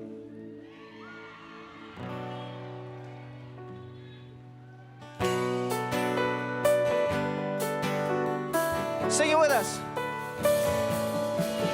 I like that you're broken like me. Maybe that makes me a fool. I like that you're lonely like me. I could be lonely with you. I met you late night at a party. Some trust fund babies, Brooklyn love. By the bathroom, we said let's talk. Put my confidence in squaring up. These are my people, these are my friends. And she grabbed my face and that's when she said, I like that you're broken like me. Maybe that makes me a fool.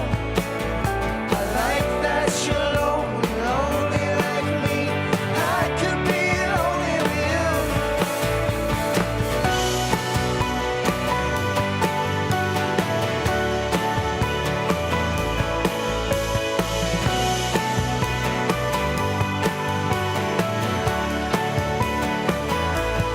Something tragic, almost pure. Think I could love you, but I'm not sure.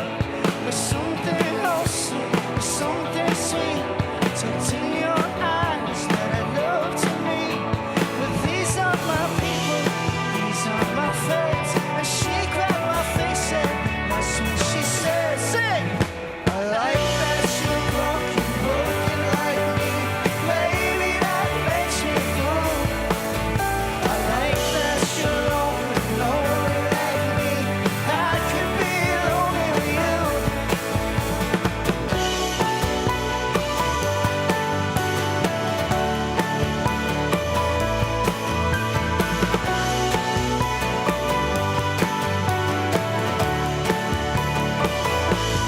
Life is not a love song that we like. We're all broken pieces floating by.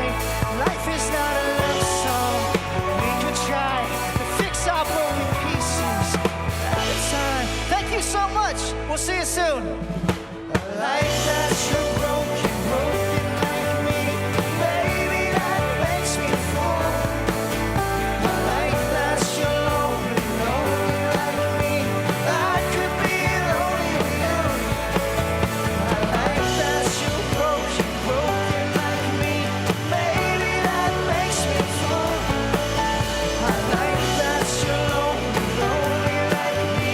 I could be lonely with you.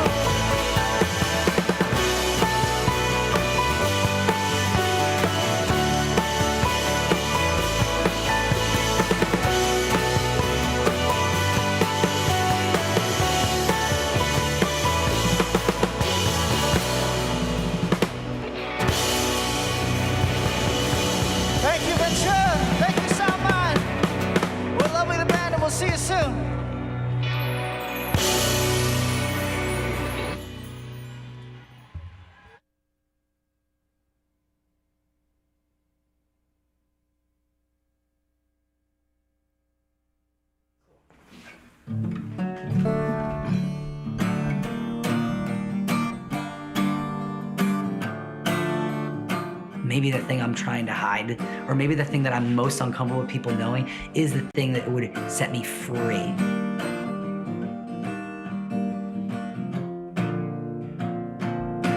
There's so much people don't know about bipolar and a lot of silence around mental health stuff, especially with music and musicians, but it's manageable. The first time I was diagnosed, I was at a crisis center in Doylestown Hospital. They misdiagnosed me with schizophrenia. After a few years, I met this psychiatrist who suggested that maybe I was bipolar. I can experience elation at a point where it's almost like too much, you know, I almost feel high from it. Flip side of it though is that you can experience like hallucinatory darkness. I had a 3-month period where I didn't get out of bed during the pandemic, but I think I've been experiencing them my whole life and I didn't recognize it. The alienating part of it too is like you don't want to tell people, you don't want to put it on them. It's an arrogant thing too, because without knowing, I also want people to think that I'm all good. So they trust me and so that I can feel all good. But that's dangerous. And the more I do that, the more it's like I'm hiding. I would feel like I needed to kill myself. And a lot of times talking to somebody about it, when I start obsessing about my own shit, if I can catch it at a certain time and call somebody and be like, what's up with you? It takes me out of self-obsession. It like tricks me into shifting my perspective and realizing that my thing can be managed and I'm not alone with it. I'm telling somebody else that at the same time. I wanna be the center of it all. The fire out, the fire started. You don't need another record every day. You don't wanna make it right, you just wanna make me hurry up. There 100% are people out there that will not judge you for what you're going through, and there is a way to live in peace with yourself. There are resources out there, and there are people that are so compassionate, so understanding, aren't gonna judge you. If you reach out during those times, your body is literally helping heal from the stress of whatever the moment is, just by reaching out to another human being. They're part of the same thing you are. That's big.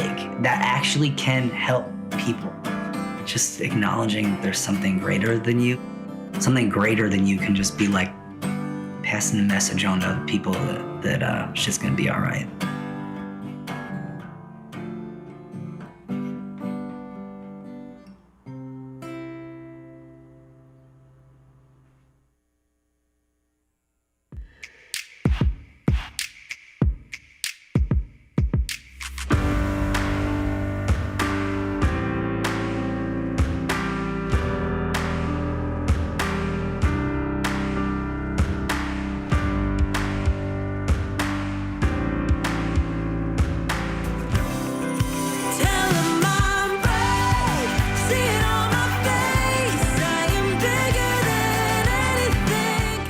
Almost nothing else can stop me if I'm able to use my voice.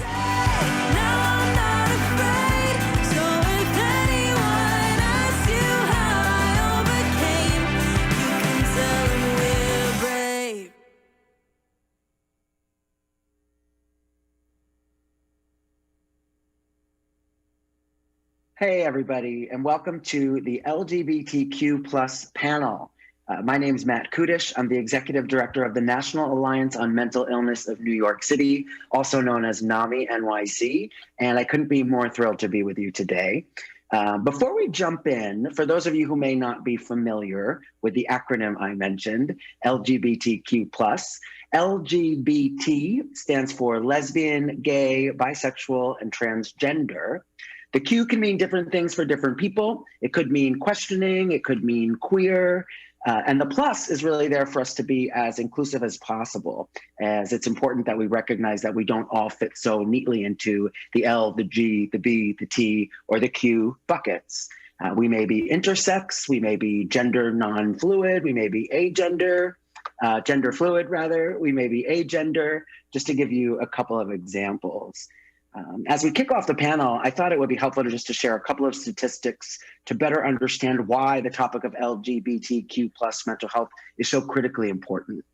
LGBTQ plus individuals are more than twice as likely as heterosexuals to have a mental health disorder in their lifetime. And we are 2.5 times more likely to experience depression, anxiety, and substance misuse when compared to heterosexual individuals. So it's critically important that we are normalizing conversations as members of the LGBTQ plus community, talking about these issues so that we can make sure that our community members get the same access to the help and the support and the resources that we all need and we all deserve. I am so excited to introduce our panelists to you. First, the incredibly talented Kylie Lotz, also known as their stage name Petal.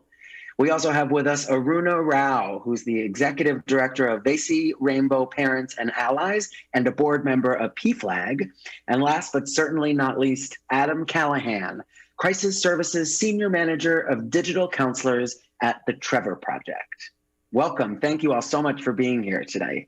Kylie, let's start with you. When we think about coming out, it's a journey and a process for everyone.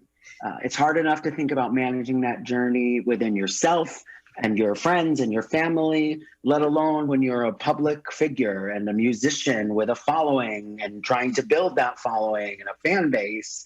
Can you talk a little bit with us about the process of coming to terms with your own identity, sharing this with others close to you, and in particular, maybe as an artist? So thinking about coming out as a public figure in this way and what that meant for you. It's interesting because I think I would say I'm one of those people who came out later and am still slowly coming out more and more all the time. I grew up in northeastern Pennsylvania in a town called Scranton. You begin to understand that your family and friends see you a certain way from the time you're born. You are Kylie, you are a girl, you are this, you do this, right? So then you feel not, I think for some folks it's definitely, maybe you have that pressure a bit, but I definitely, I used art to explore my identity before I felt comfortable enough to express who I was. I had gone to school for theater and started touring and playing music and, obviously found a lot of comfort in those communities, which are very vibrant and diverse and things like that, and felt very welcomed. And it was in those spaces that I started to get this covert opportunity to look inward a bit deeper without any suspicion from the outside. So that was important, I think, to have that creative space to just play and feel and try things. I think the more I realized I wasn't straight, the fear really set in because I had a pretty cemented lifestyle. I was in a long-term relationship with a cis man. I had a lot of expectations put onto that relationship. I was worried about hurting that person by telling them this new information so late into knowing each other. Things like that. Other people's perception, you hold so much weight for that. Instead of the weight of your own needs and self-perception. So I had gotten pretty sick and I was struggling with some suicidality and things like that. And I kind of just hit this wall of okay, I can't do this anymore. This is no longer sustainable. I came out, it went pretty well, but I still was just really struggling. So I eventually stopped touring and got treatment. And was able to reach remission from suicidality, which was very great and important. And it's a lifelong pursuit, my mental health care. And I do believe touring and playing music and traveling the world, talking about queerness and mental health has allowed me to build a sense of community and also create a space in my work where we could be in Paris, we could be in Phoenix, Arizona, and there's a safe space for people to come and have some catharsis and know they'll be safe. They have a space that's theirs that they can come. There's going to be other people there like them. And that means everything to me because I think I didn't know how to find that for myself for a very long time. So to be able to create that is really important. I don't talk about it a lot now just because it's so part of my everyday life. And I feel so blessed to now be in a place in my life where like, this is my normal and this is my work. And at one point it felt like the end of the world. And now it's just this like incredible part of my life. And now I'm like working on gender identity, which feels so beautiful and scary and amazing. And in full disclosure, this might be TMI, but like, I'm not even out to my parents yet. It's not binary, right? So it's like, it's like every day, it's just like every single day learning that there's more room to be the fullest version of yourself. You're not alone. This is okay. This will be okay. And like family can look a million ways and community can look a million ways. It doesn't have to just be the ways that we've been taught are the most normal or most acceptable. Yeah. I just said a lot of stuff. I love everything you said. I don't know if you saw, but we're all the Cliff Notes version of my life. It looks kind of like that. Well, and I think, you touched on so many important things. And I think, one of the things that I took away from what you just said is that it's dynamic and that we can't just think that if we put it out there once, we're going to change the world and it's enough for people to see it. We have to live it and we have to accept that we're growing and changing and experiencing new things. And that affects how we identify in the world in which we live, and the ways in which our mental health are impacted is critically important in the same way. At NAMI NYC, we talk a lot about wanting to shine a light on anyone who comes forward about talking about their mental health challenges, because it gives permission for anyone who hears it to do the same. And I think when you sort of look at the intersection of mental health and the LGBTQ plus communities, it's even more important that we really stand up and model for other people that there is life after coming out, that there is life beyond the journey of figuring out what our own sexual orientation and gender identity and all that goes along with that means, and that there's a community out there of people, and you're creating that community and fostering that love and modeling for other people.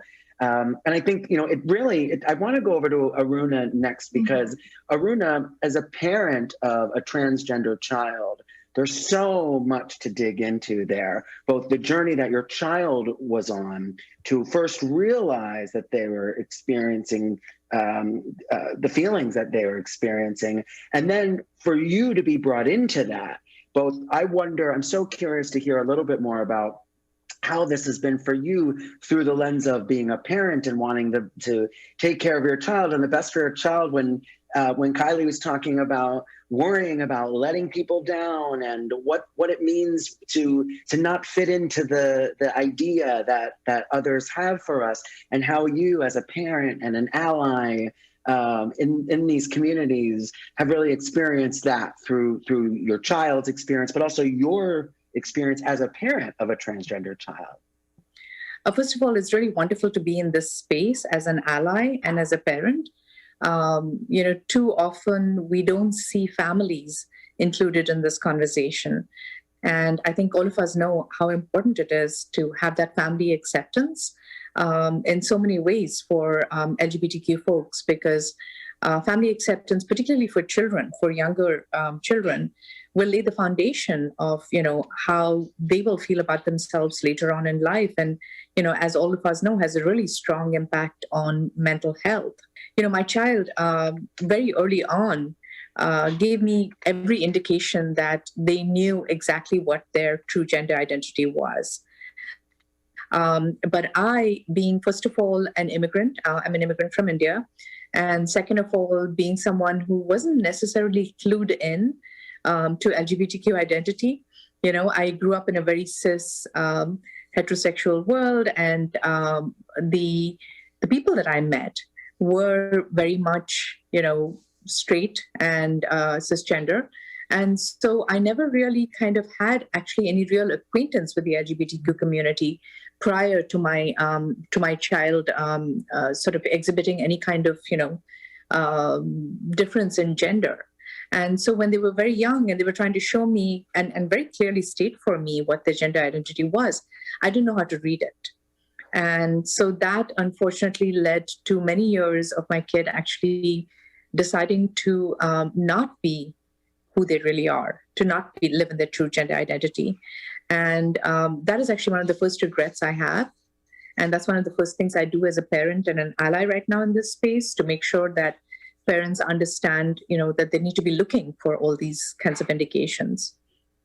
Thankfully, my child was persistent and kind of, made sure there was always love. It was not a question of love. It was a question of understanding and being aware that there's even such a possibility in life, right? So essentially, as my child kind of, began to be more and more comfortable, they first came out as queer, which I think in many families perhaps might happen, because it's perhaps a little bit easier to come out and say I'm gay rather than to say I'm trans.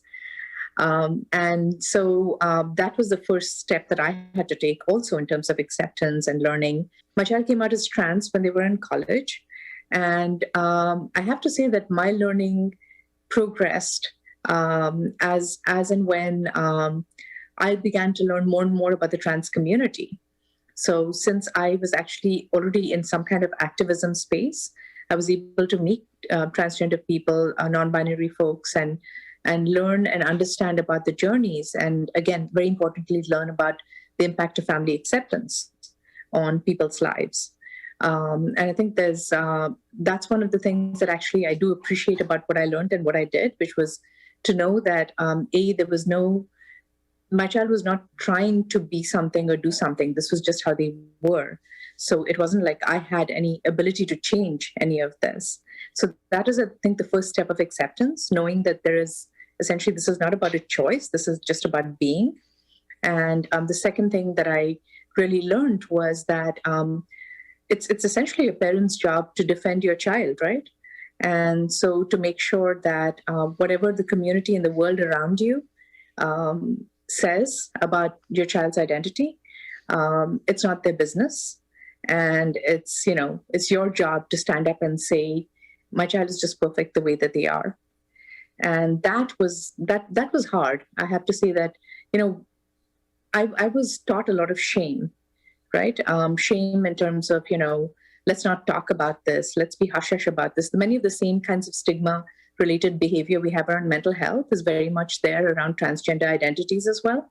Mm. So there was, even though I did not want to feel shame, I was made to feel shame. And that, I think, is the hardest thing for many parents. You have to kind of like look at your own instinctive responses and see how to kind of, stand up and be proud. Just as your child learns to be proud, you also learn to be proud. I'll tell you, Aruna, I mean, everything you've just said fills my heart. And I hope that more parents of LGBTQ children and not get to hear what you just said, because that message of this is my child and I'm on a journey the same way my child's on a journey. And when we know better, we do better, and let's get informed and understand what it is we're talking about before we kind of judge it and push it away is a model. It's a model for parenting, period. And so thank you. Thank you so much for sharing that story. Adam, I want to turn to you because I gave some statistics at the top talking about the higher prevalence of mental health challenges among members of the LGBTQ plus communities. And throughout this pandemic, I think we've really been hearing a lot and seeing firsthand in some cases the toll the pandemic is having on young people and their mental health. What are you seeing at the Trevor Project that you can shine a light on? Yeah, well, first of all, Kylie and Aruna, thank you so much for sharing your stories. So many of them I really connected with. Kylie, I'm from a small town in Missouri that nothing is set in. So really just loved hearing about where you're from and your journey. And Aruna, that journey that you went on as a parent, I think is one I'm seeing that I'm continuing to go on with my my parents as well. So what young people are seeing, what they're feeling, especially with the pandemic, as you mentioned, LGBTQ youth are at higher risk of suicide, at higher risk of depression, anxiety. And that was true when the times were precedented. And I think, we've lived in unprecedented times for the past year. And we've seen at the Trevor Project that the young people who are reaching out to us are still at risk for those things, and maybe in ways that are heightened. If you're involved in school and you can no longer go to school, instead you're doing it in your home, and you no longer have the same sort of chosen family that you might have had when you were at school, for instance, around you, supporting you. That can be really tough, and that can be a place where you find some of these thoughts of depression or even thoughts of suicide coming back. I think a lot of our young people have been experiencing that and feeling that disconnect from their communities. But the difference, I think, now for a lot of our young people that was very much not present when I was younger, and kind of dealing with my identity, are folks like Kylie, who are sharing their stories very widely and talking about what it means to be non-binary, and kind of openly talking about that in the world. The access to language and to definitions and identities that would not have been there for folks to really connect with. We're seeing a lot of our young people really exploring what it means to understand their identities, using these new terms, using these this new language that is available to them, and that's really exciting because it's a process that we at Trevor can help be a part of and guide and support around. That can be a real way for folks to cope when life feels stressful, or when life feels overwhelming, or there are things that are just out of your control, right? Which for a lot of our LGBTQ young people, a lot of their life feels very out of control, but I can start to control how I see myself, and I can start to control how I define what that looks like for me. And that's a really, really powerful, very, very exciting thing that I think at Trevor we can be a part of. Incredible. Yeah. And I know the organization does such important work and is really a lifeline for so many young people. I think we're just about out of time, believe it or not. But I just want to take this opportunity to thank each of you. Kylie, thank you. Aruna, thank you. Adam, thank you so much. I think we've barely even begun to scratch the surface of an issue that's so big. We could talk for 20 hours, let alone 20 minutes.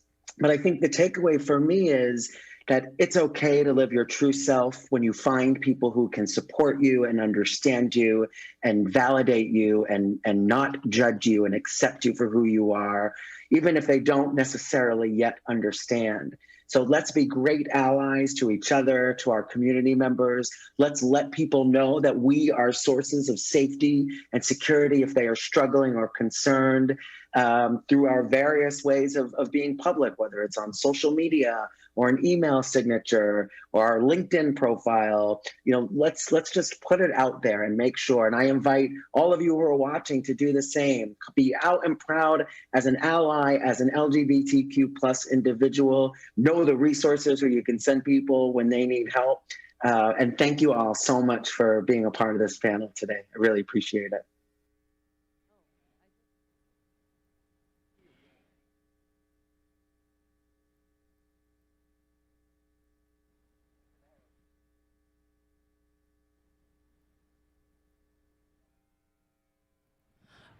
All right, Ventura, are you still awake? What? Yes. Oh my goodness, look at me in my nighttime jacket. Yeah, I'm in my nighttime jacket. Some people are like, love your fur. No, it's faux fur. It's plastic, okay? Yes, I found out because one time it caught fire, and I started getting woozy. I was like, oh, that's plastic fumes. Anyway, y'all ready for more show? We're almost there. All right, your next performer is an author, poet, and spoken word artist. That's right, back me up, band, yeah. Maybe every time I say a sentence, you're like, no, I'm just doing sound check. Okay. She's participated in President Obama's groundbreaking national dialogue on mental illness. In 2016, she received one of America's highest mental health honors as recipient of the 2016 SAMHSA Special Recognition Voice Award. Her spoken word, advocacy, and poetry workshops have all been featured in media, including CNN, The Today Show, and ABC. Are you all ready? Please welcome Yashi Brown, everyone. Let her hear it. The stage is big. Hello? Nice. Hi, everyone. My car was just totaled. On the way here, no joke. I got in a car accident, so I'm just happy to be alive and walking around.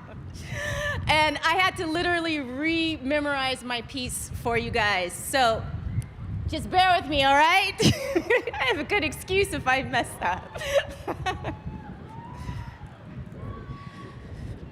My mind has a mind of its own, and it won't leave well enough alone. And my brain can't control itself. Yashi, you're amazing, brilliant, perfect, genius. Psycho, stupid, loser, dumb bitch, scatterbrain. All those voices, you don't hear them, but I do, so I need you to help me and be patient, please. Please, please, don't go. I write poetry because my throbbing heart demands me. I write because I'm extreme. I was born passionate, loud, and weak, insensitive. I need grand canyons of faith. Damnation, who created this hot spring without upselling salvation? Extreme is unnatural, except in the garden and the mansion of mental illness. Because unless it's extreme, I simply don't feel me. No, I don't think you heard me. Unless there's insanity, I just don't feel me.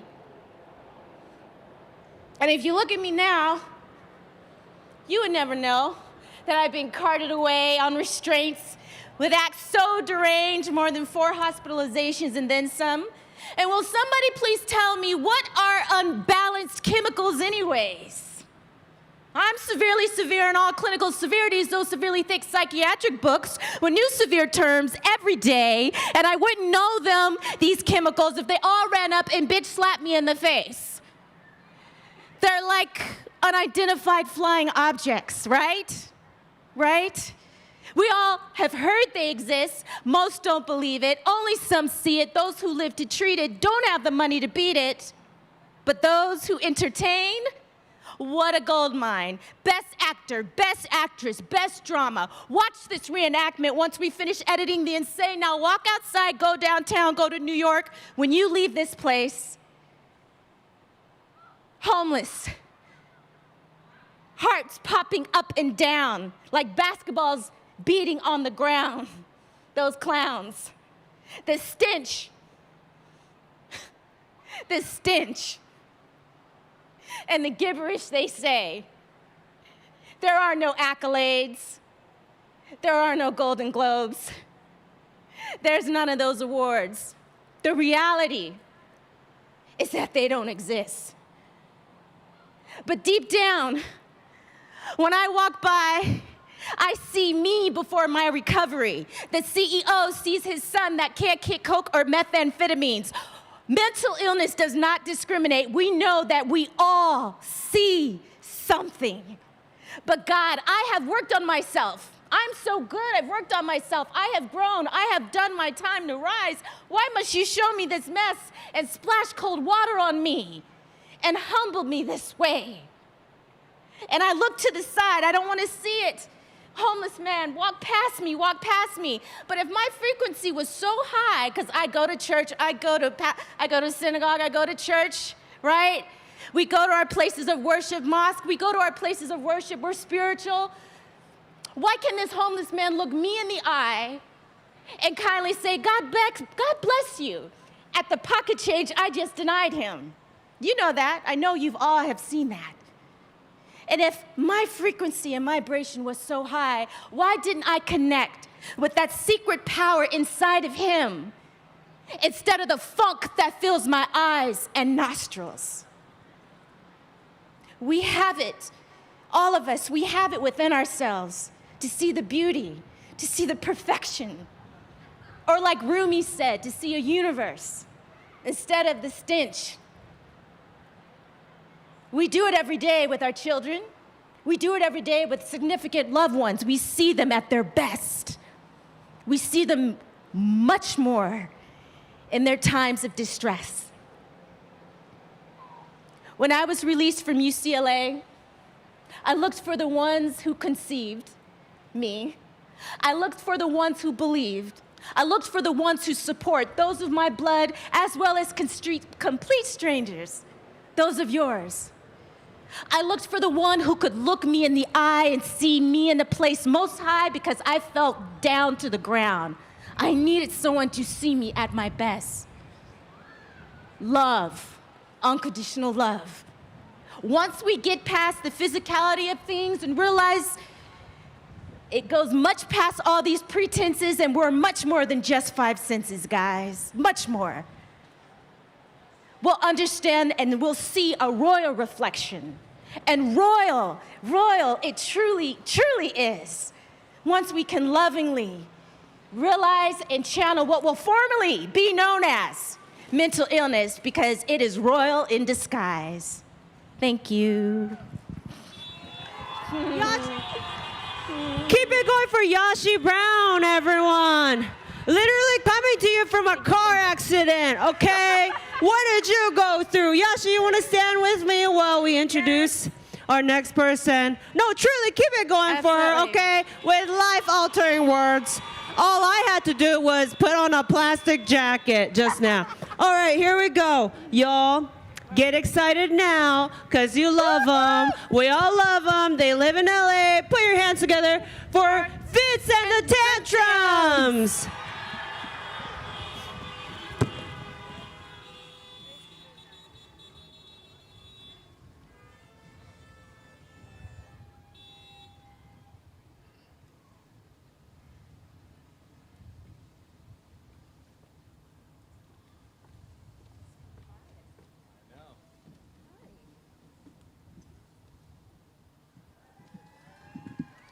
What's up, everybody?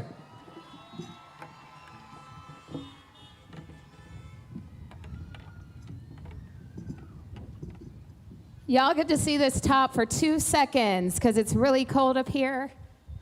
Make some Make some noise. I'd say we got to get at least one song out of you. It's breezy, folks. It's breezy. How's everybody doing tonight? Are we at the end of the pandemic? I think so. God, please. I want to play more music. We're gonna get ourselves together here, but thank you all so much for being out here and supporting this fantastic event, talking about mental health and the health and wellness of ourselves. I'm super grateful to Sound Mind for having us today and talking about things that matter. So you guys take care of yourselves out there and remember that you have each other, you have yourselves to love. So let's start there.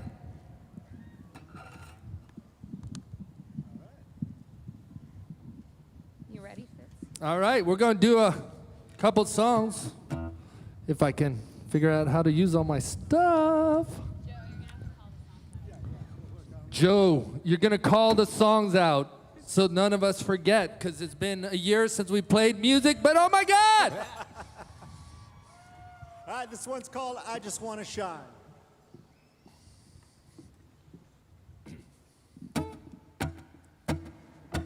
I just want to shine like the sun when it comes up from the city, from the rooftops, because today's going to be my day.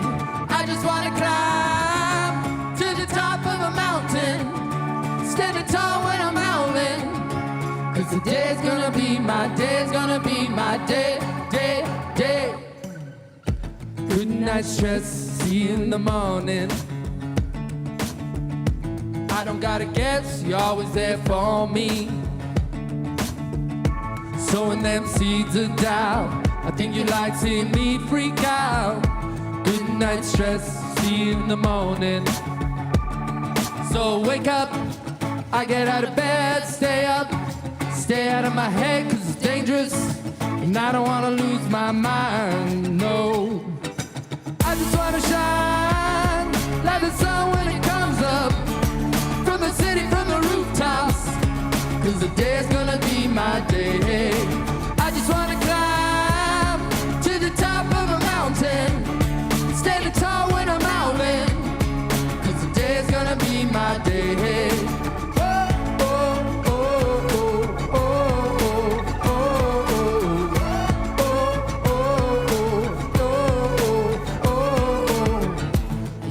Lay low, hiding in the shadows. So don't give me dark days, I already had those. I'm just trying to figure out how to be myself right now. I don't wanna lay low, hiding in the shadows. So I wake up, I get out of bed, stay up, stay out of my head, 'cause it's dangerous, and I don't wanna lose my mind, no. Wanna shine like the sun when it comes up, from the city, from the rooftops, 'cause the day's gonna be my day. I just wanna climb to the top of a mountain, standing tall when I'm howling, 'cause the day's gonna be my day. Oh!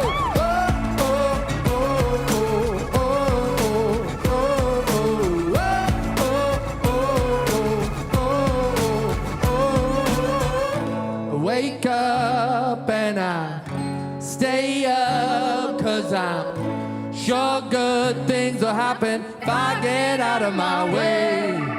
I just wanna shine like the sun when it comes up, from the city, from the rooftops, 'cause the day's gonna be my day. I just wanna climb to the top of a mountain, standing tall when I'm howling, 'cause the day's gonna be my day.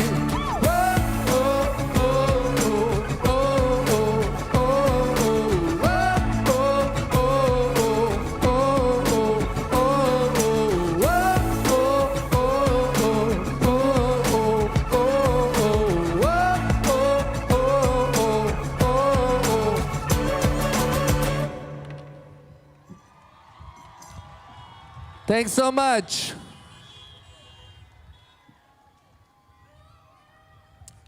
Guy in parking spot 237, don't run your battery out. You got your headlights on, I'm just saying. Never thought I'd have to say that during a show, but hey.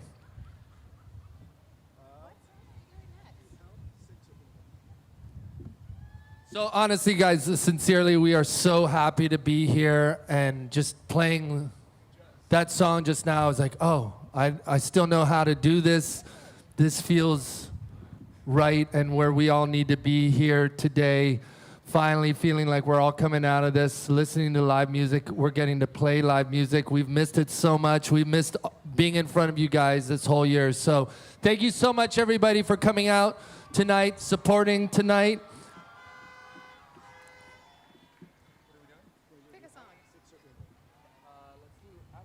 We're gonna take it back, way, way back to our second record. Some of you might know this song. This song's called Out of My League.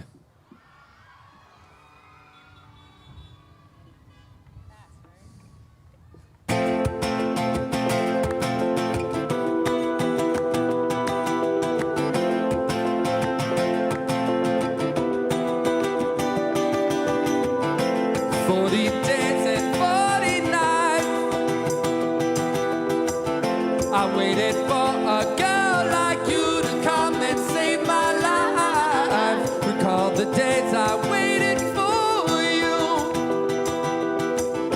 Ignore the ones who said I'd never find someone like you. You were out of my league. All the things I believed. the right kind. Yeah, you are more than just a dream. You are out of my league.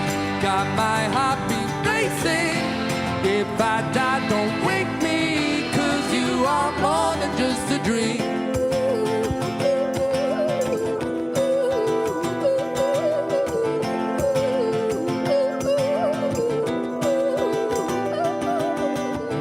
From time to time I pinch myself, because I think my girl is faithful for somebody else. Every time she takes my hand, all the wonders I remain become a simple fact. You are out of my league. All the things I believe, you were just the right kind. Yeah, you are more than just a dream. You are out of my league. Got my heartbeat racing. If I die, don't wake me, 'cause you are more than just a dream. Can you guys sing along?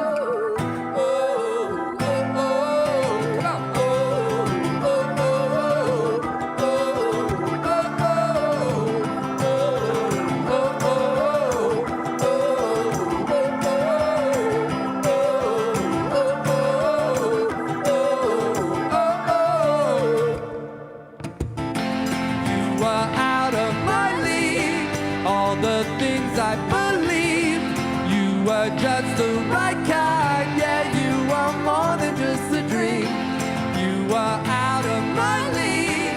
Got my heartbeat racing.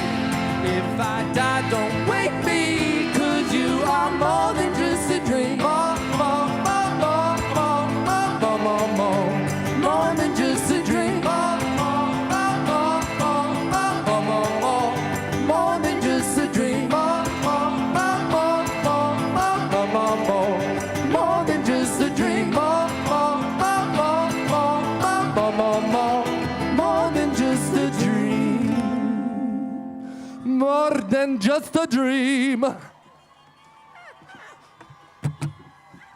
Thank y'all. And then this is where it get crazy, and I like spray water. Oh no, wait, there's no. Wow, that's electricity. Hopefully it doesn't start. We a fire. apologize to all of the crew on the stage for my bandmates' behavior. You guys, thank you so much. Can y'all flicker your lights? Thank you. Can you flicker your lights if you're in your cars? I want to see you. And good night. Everybody oh wait, no, in the we're still back. staying. We're still staying. I love it. Oh, we're taking requests now. I thought somebody just said hot tub time machine, but it could just be me.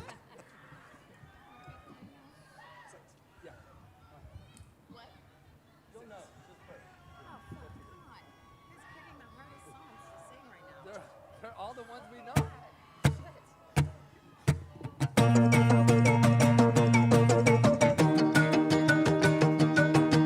Hyped up, ready to go. I got my eyes on the prize. I'm sick of feeling the lows. I wanna roll with the highs. I took a different path and did it all on my own. So, whole world living for me. I got a vision in mind. It's time to roll up my sleeves. You know I'm feeling alive. I took a different path. I did it all on my own. So, I've been hoping that my dreams come true.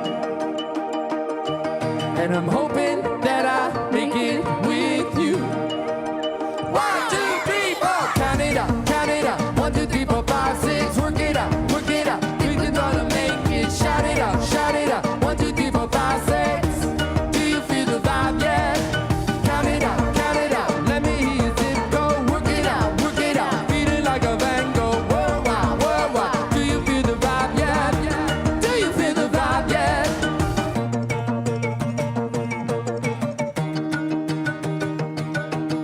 Hyped up, look at us go. We could shoot for the stars. Gonna start a parade. See, the future is ours. It's a beautiful day. We did it all on our own. So I've been hoping that my dreams come true.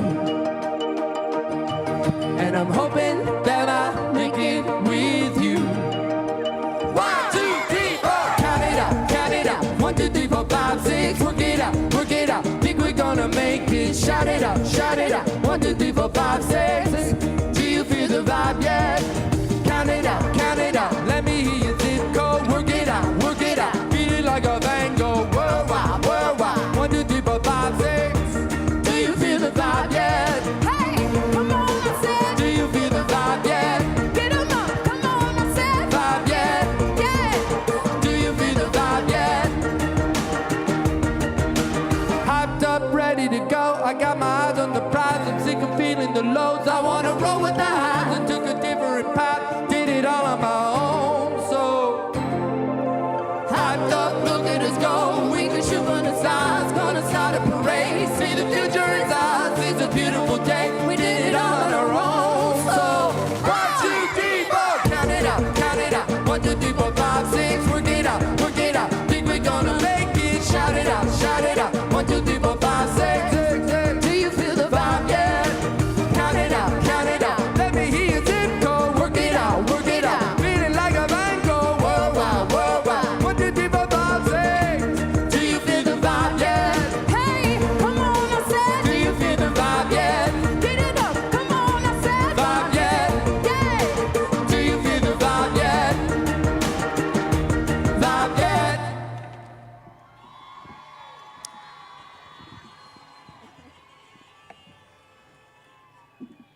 Oh, thank you, thank you. Hi, Noelle. What's happening? I'm really happy you took that jacket off because that top is spectacular. I love it. I love it. I miss y'all. I miss y'all. All right. This is a great song. I think this song is fitting of right now. Yeah, and you know this is a song off of our last album, off the All the Feels album, and you know I think we can all relate. There's a time in your life when you come up against stuff, and you have to be strong enough and brave enough to sometimes admit that you can't always do it all on your own, and you gotta look to your friends, to your family, and reach out and put your hand out and say these simple words. And I had to do this just this last year, the craziest year of all of our lives, and say, I need help. This one's called I Need Help, everybody.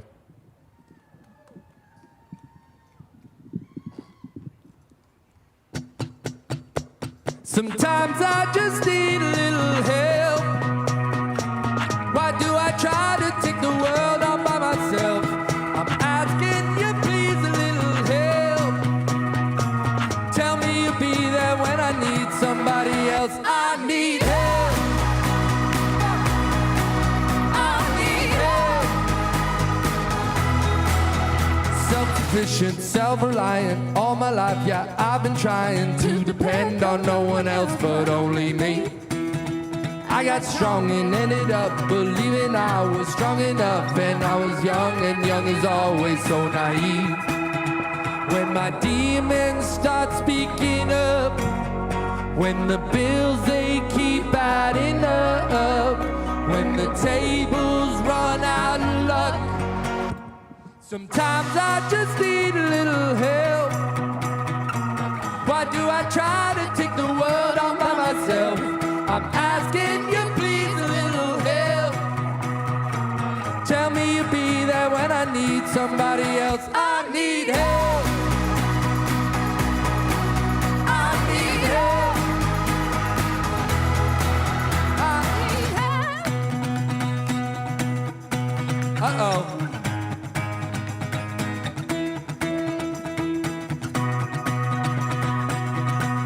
It's been a minute. Totally forgot it. We're just gonna get to the chorus. All right. When my demons start speaking up, when the bills they keep adding up, when the tables run out of luck, sometimes I just need a little help. Why do I try to take the world on by myself? I'm asking you please a little help. Tell me you'll be there when I need somebody else. I need help. I need help. I need help.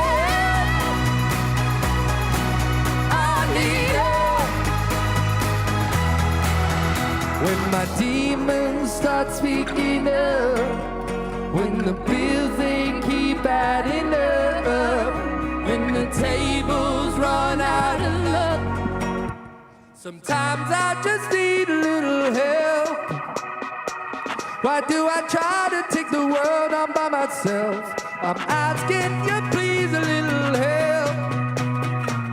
Tell me you'll be there when I need somebody else. I need help. Come on. I need help. I need help. I need help.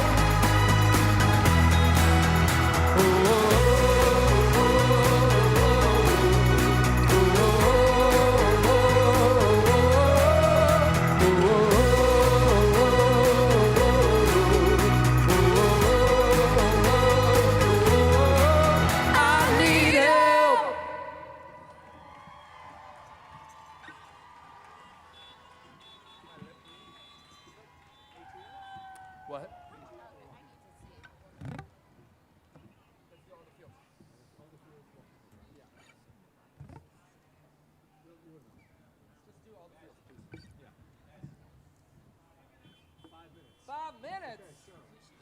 Five minutes. No, we'll do this one and then we'll do close with HC. Just gave it away. Let's go. Here we go.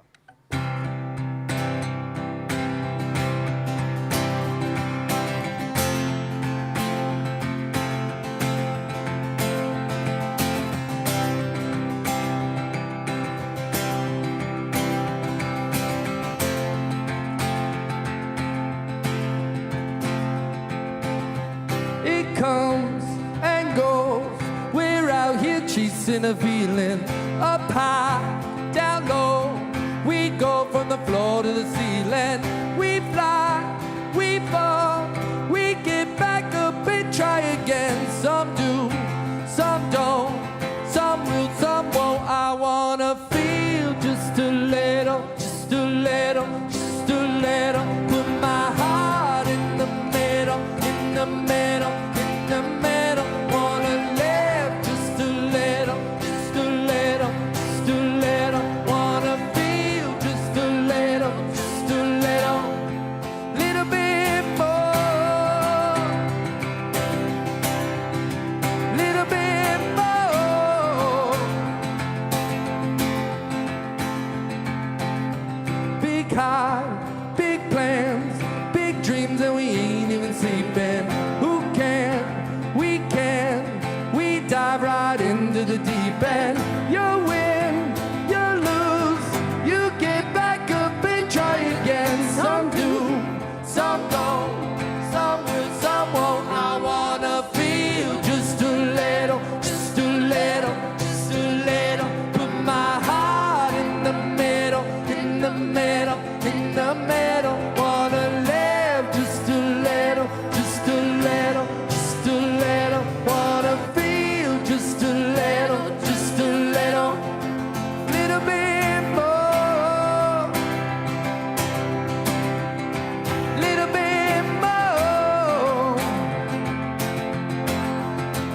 little bit more. Oh, oh, oh, oh.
Little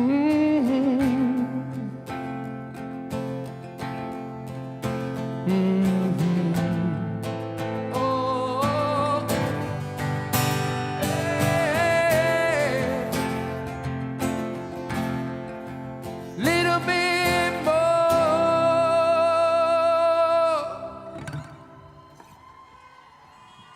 Thank you.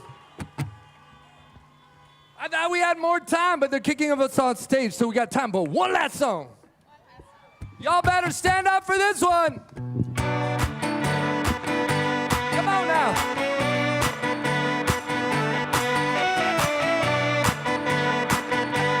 You.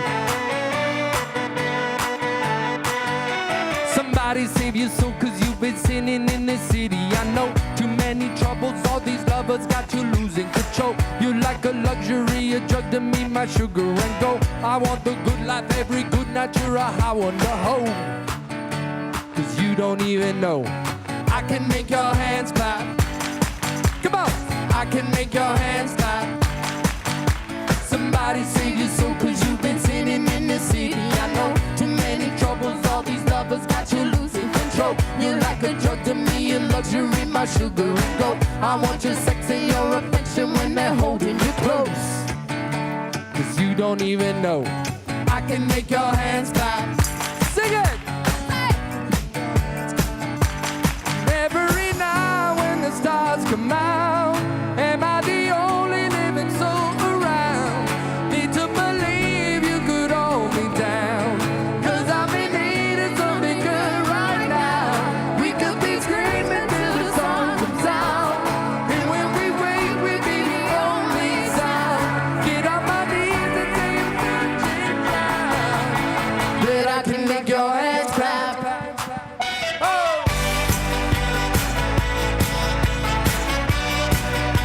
That I can make your hands clap.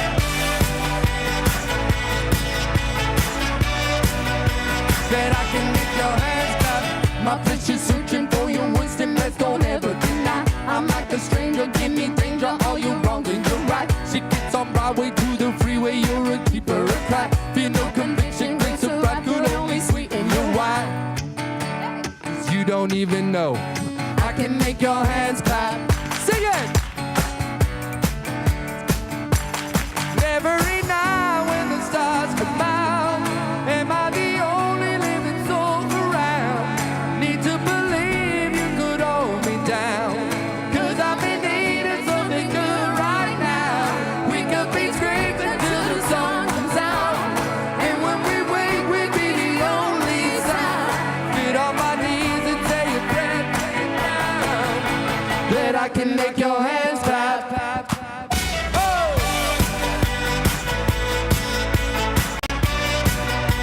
That I can make your hands clap.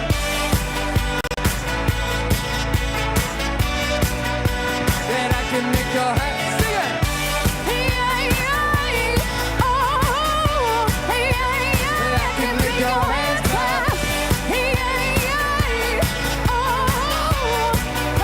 So can I get a hand clap?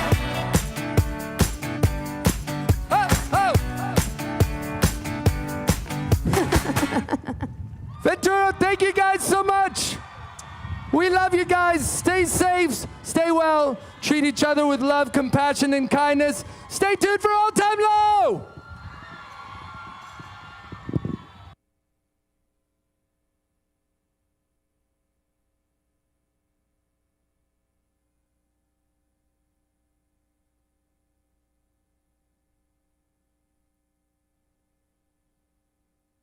Hi, I'm Cara Diaguardi. I've been thinking a lot about how hard it must be for aspiring artists who've been feeling isolated and haven't been able to get exposure, feedback, or mentorship. So my nonprofit Inspired Nation reached out to Cover Nation, who helped enlist some awesome celebrity mentors. From thousands of submissions, we picked 8 semifinalists to pair with 8 artists to focus on their craft, their creativity, and the importance of mental health these days. Let's listen one time. Well, I would love to hear it. Yeah, let's watch it together. Music chooses you, not the other way around. You should always do what your heart is telling you to do. A lot of creatives don't take care of their mental health or not. It's super, super important to talk about. Just keep doing your thing, man. Damn. You're an incredible singer. That is what's going to connect with millions of people. Thank you. I appreciate it. I had to literally pinch myself from not singing along the whole time. I'll let you. Yeah. You got it. I got you. Not Kingston singing my song. You have no idea how excited I am. And we're done. All proceeds from Sing It Forward go to the National Alliance on Mental Illnesses formation of a Youth Ambassador Academy.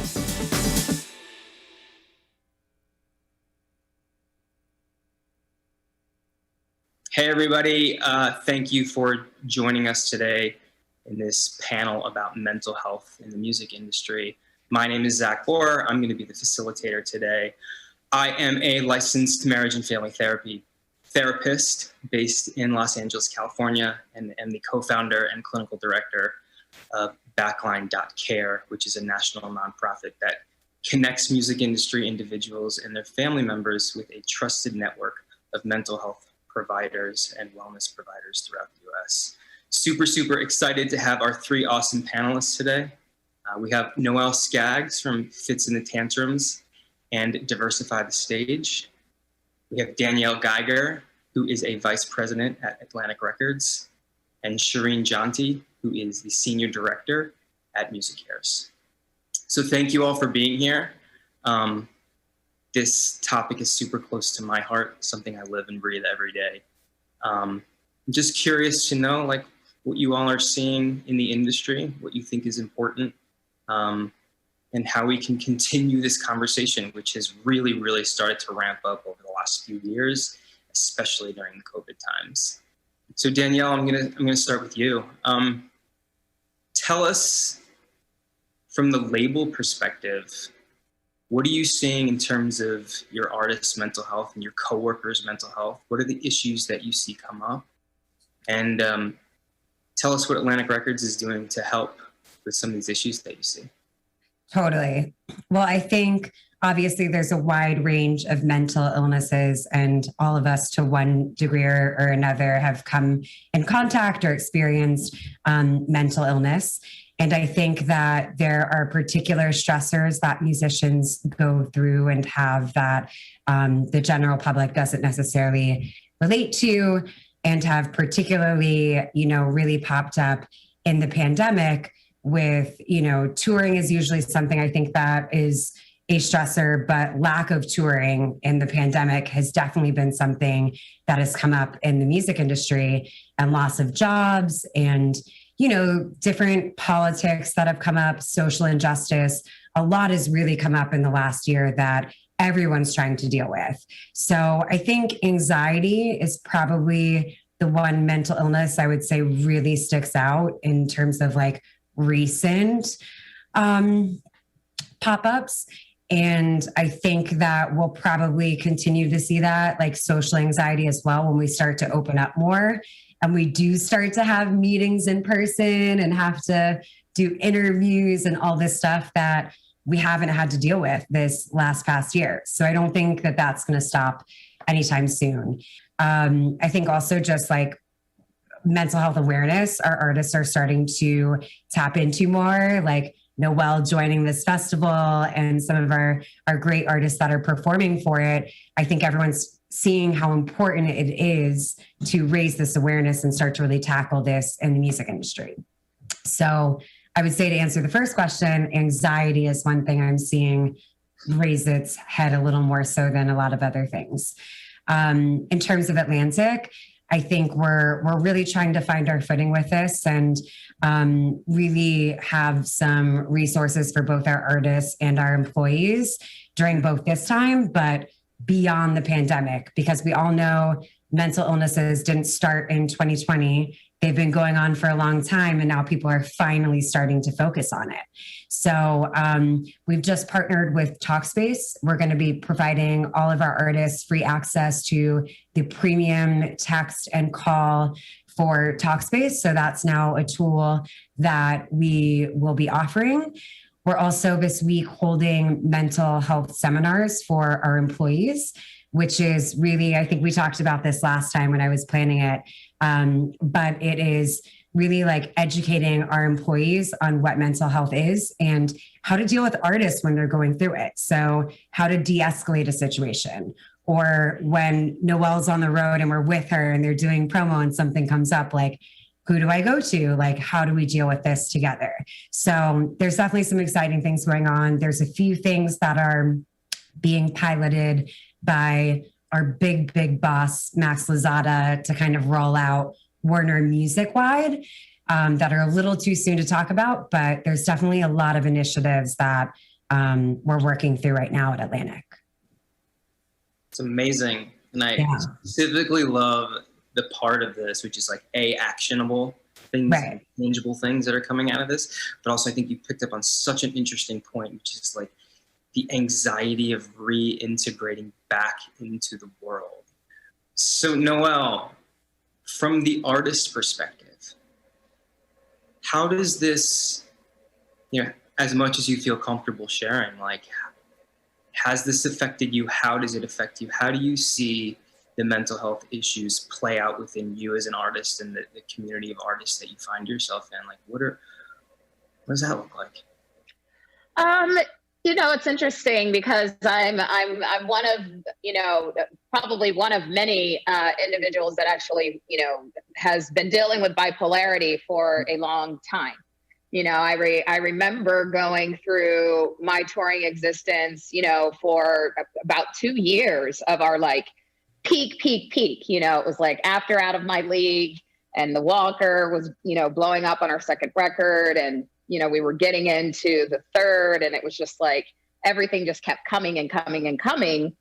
And I realized that my work had taken over my entire life, and I wasn't really dealing with myself as a human being, doing those check-ins, really having the experience of engaging with folks that were outside of my music career. So it just started to compile, and it eventually exploded. I couldn't get through sound checks without breaking down into, full crying spells, or, I had suicidal tendencies. I would get home and I wouldn't leave my apartment for weeks at a time, to the degree where Fitz had to come in and check in, and I didn't know what was going on. At the time I wasn't being treated for it. I'd known that as a child I had dealt with this, but it wasn't until, I really started doing therapy and, the final analysis, like, Noelle, I think you need to see a psychiatrist because you've been going through this up and down manic process for quite some time now. And now I think it's time that we start looking into medication for you, because it was just getting worse. Had I not taken the actual steps of seeking outside, kind of counsel, I think I would have, who knows what would have happened. It could have ended up in a very, very, very dark place. Knowing myself better now, being, kind of educated on my ebbs and flows, creating boundaries has been an amazing, change for me. Me being able to vocalize to my management when I'm not in a good place, me being able to talk to the band and having that support infrastructure of dialogue and support is so important. And now to know that the labels are engaging, that our business partners are engaging on making sure that we're taken care of on the road and that we have access to all of these services is a relief. Stepping out of the concerts industry for what has been a little bit over a year now. We were on the road right when everything was starting, and we were fortunate enough, we only lost 2 of our shows. But my friends lost entire tours, and watched their records die in the water that they had just released, So to imagine the experience of being an artist that spent all that time creating something, and then to be in this stage where you're in limbo, you have no idea what's going to happen. You have to lay people off. You can't keep your teams, you're worried about your stage, like your show crew members and all of these things. So it's a lot of pressure on top of what's going on in society, looking at the Black community, looking at, BIPOC communities and the trauma that we're taking on, just in what's happening in the world is like another layer, to consider. There's a lot of trauma that's going to have to be addressed. We're going to have to slowly but surely kind of walk into the mayhem that is probably going to start once people can start getting back on the road, and then being back in that motion of not being in a stable place. That's for me, I think, maybe a challenge, because now I've gotten used to kind of this, like, I've created this kind of like 9 to 5 experience that I'd never had before. There's the stability of being home and being able to kind of connect in a different way, that it's going to be challenging to go back on the road for 3, 4 weeks at a time away from this life, that I've built. So that for me, I feel like is going to be the challenge as an artist. That was such a beautiful, comprehensive look. I see like everyone's not all of these things that we all see every day, right? You talk about the pre-existing mental health conditions that people are entering into the industry with, which put on top of the industry that is volatile, inconsistent, and challenging. But then you speak of the societal pressures and COVID and reintegration and figuring out where we sort of situate ourselves now, coming out of this 9 to 5 thing. That was such a really like beautifully concise, I think, explanation of so many of the things that I see in my office every day, right? And I know that Shireen, and I'm sure Danielle too, like see on an everyday basis. So Shireen, tell us about the work that Music Cares does in the substance use environment, and how you and your organization is supporting people who might need help for treatment or sober living. So tell us a bit about how Music Cares is there to support people on that journey. Sure, thank you. I've been in Music Cares for 17 years now. I feel like I've kind of grown up here. I'm also passionate, I'll just say this, Zach knows, but I'm also in recovery myself. So it was a dream job for me, a win-win, to be a clinician in recovery and be able to give back what was given to me, And so with Music Cares, what we do, and I love that you talked about the crew, what about the stagehand? What about the tour bus driver? What about the guitar technician? What about those people? We help all of them. Whoever's in the music industry, you don't have to just be a musician. It's anybody who works in the music industry who's gotten paid, basically, for working in the industry. And when it comes to addiction, the call would just basically come to me or one of our staff in our department. We would assess that person and decide what is it that they need. Do they need detox? Do they need 30 days of residential inpatient, or can they do an intensive outpatient program? Do they just need therapy? We work with Zach. We work with many therapists who are willing to work with Music Cares and refer out. And when we say we refer, we also pay for it all. In the meantime, what we also did pre-COVID is we have in-person support meetings for recovery people in New York, Nashville, New Orleans, LA, Colorado. It's been a interesting time, a hidden blessing maybe for most of us, because before COVID, that's just what we did, and we were always trying to grow. Once COVID hit, we started our meetings Zoom, and before we knew it, we were able to cross-pollinate and refer everybody to all the meetings. So instead of now having one meeting, they had 5, and now instead of it just being LA or wherever it's based, now we have people from all over the country, in fact, the world, who Zoom in, who need support. So we have these meetings, and we have decided we're keeping those meetings. Those are not going away. We're keeping Zoom forever. So people can always be a part of that. So, we're so excited, to be offering this. We do ongoing panel presentations and workshops like we're doing right now today. In May for Mental Health Awareness Month, we are putting on 9 panels on mental health, various, topics and choices. So definitely go on our website, see if there's anything, but this is for anybody. So we are We have really ramped up. I mean, COVID has really pushed us beyond anything we ever thought we were even made of, you know.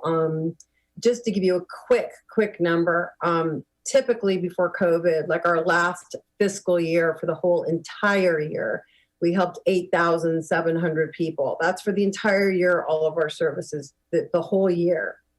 The first 6 weeks of COVID, we helped over 20,000 people in 6 weeks on a skeleton crew staff. I mean, I don't even know how we made it, but we were able to give, and for the first time, direct grants, you know, specifically to each person who needed it just to get them out of a pinch. But to date, and this is just a roundabout number, in a year now, we've helped over 35,000 people during the year of COVID with over $30 million, you know, of assistance and aid.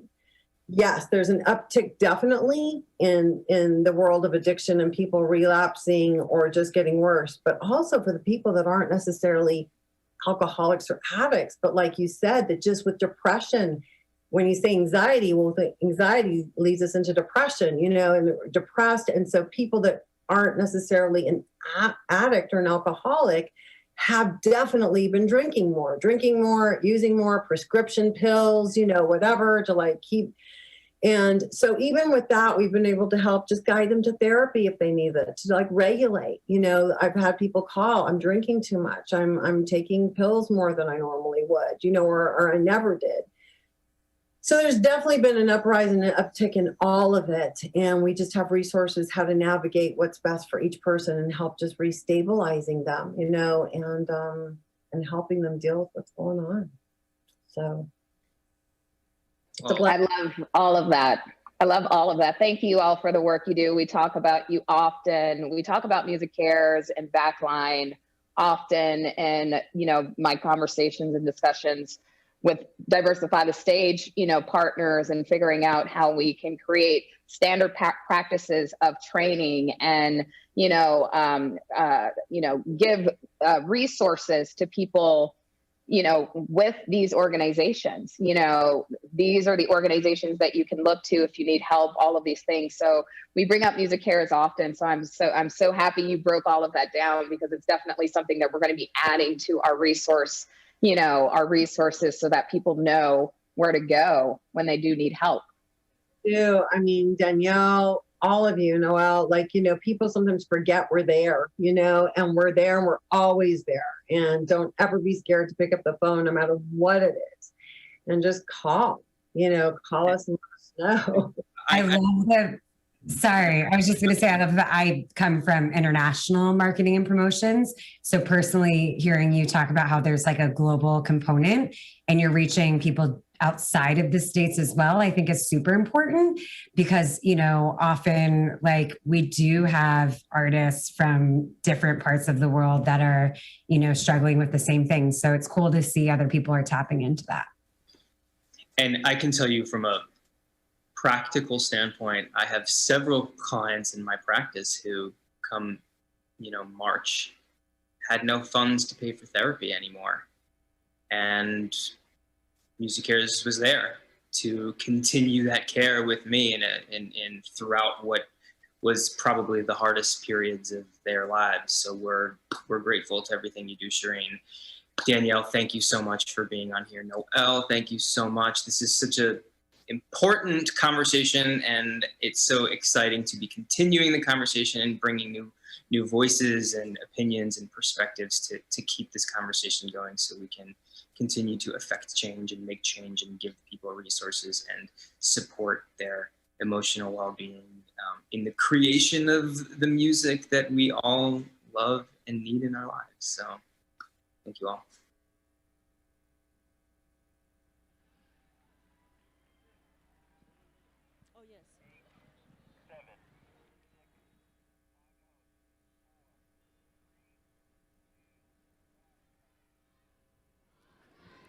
All right, Ventura. Oh my goodness. Wow. What were you chanting just now?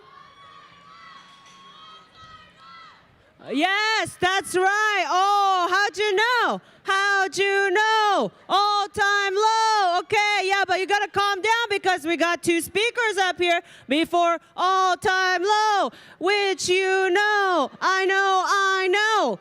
Okay, all right. No, keep it going really quick for mental health for the music industry. Yes, oh my goodness, only if there was one for comedians. Am I right? I mean, who's taking care of the comedians? Huh? I'm going to ask for a raise. You know how hard it is to have to make jokes in between very serious conversations about mental health? I have to come up here in between being like, so what's the deal? You know, anyway. And then in between y'all being like, all time low. Oh,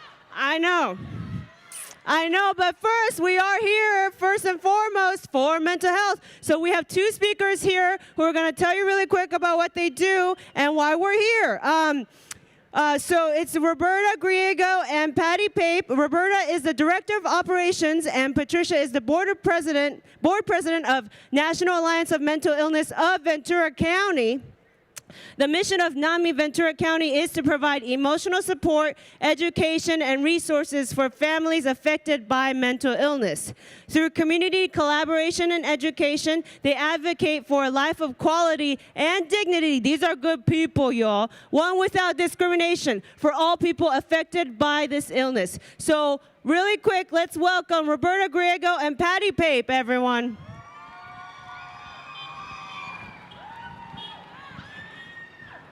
Well, thank you for all coming out tonight and certainly supporting such a great cause, so an awareness for mental illness. And we really appreciate you all coming out tonight, but we want to really, first of all, thank Sound Mind for contacting NAMI Ventura County. I don't know if you all know that the National Alliance on Mental Illness is actually a national organization with hundreds of state affiliates and local affiliates. And NAMI Ventura County is part of 64 California state affiliates. We've been in this county for 40 years. Hard to believe, it's a kind of a kept secret, but it's not. And we are celebrating our 40th year this year. And we want to make sure that all of you,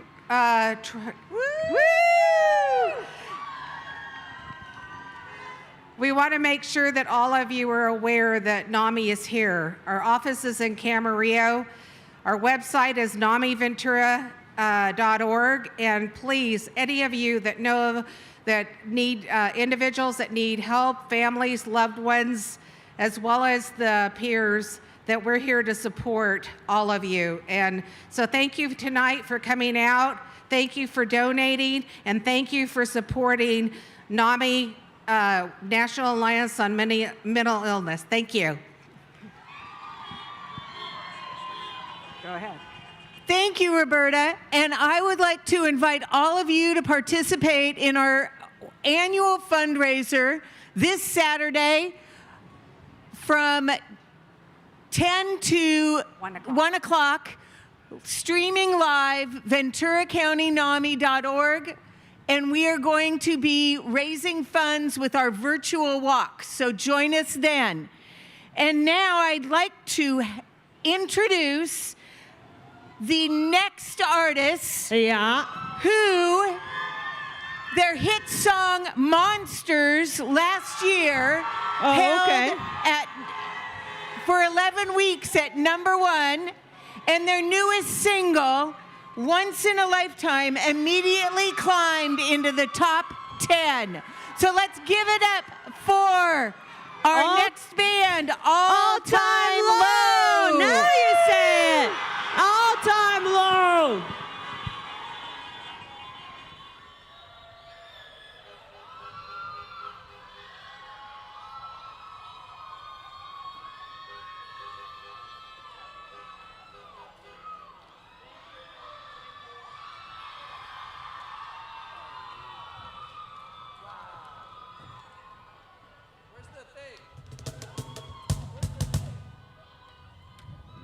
What the fuck's up, Warped Tour?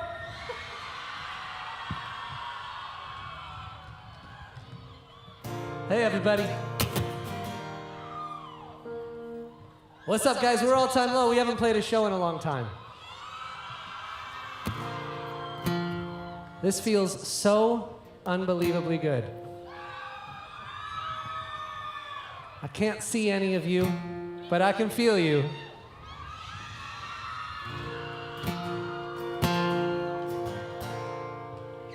I'm a liar, I'm a sinner. I'm a sinner, I'm a saint. I'm a loser, I'm a critic. I'm the ghost of my mistakes. And it's all my fault that I'm still the one you want. What are you after?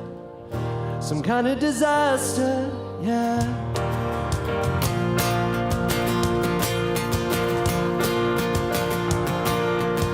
I woke up from a never-ending dream. I shut my eyes at 17. I lost every moment in between. Felt the sun rise up and swallow me.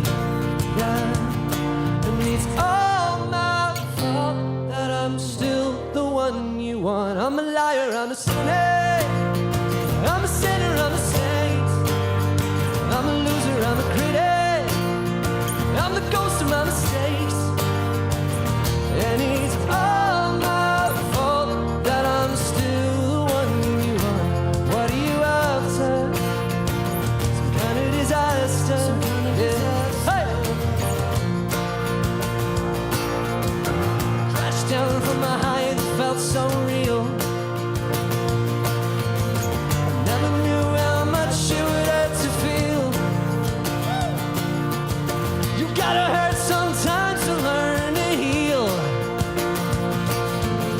You gotta get back up and learn to deal. Yeah, and it's all my fault that I'm still the one you want. I'm a liar, I'm a sinner. I'm a sinner, I'm a saint. I'm a loser, I'm a critic. I'm the ghost of my mistakes. And it's all my fault that I'm still the one you want. What are you after? Some kind of disaster. Yeah. Hey! Hey!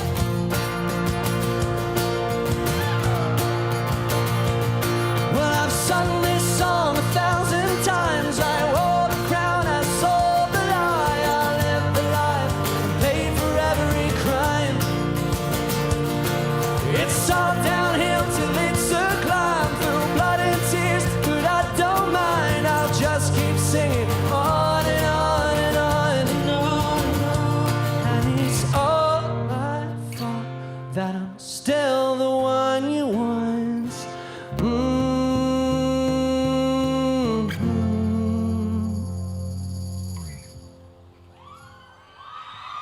Cause I'm a liar, I'm a sinner.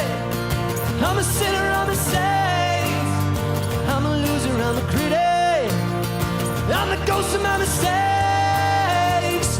And it's all my fault that I'm still the one you want. Yeah, it's all my fault that I'm still the one you want. What are you after? Some kind of disaster.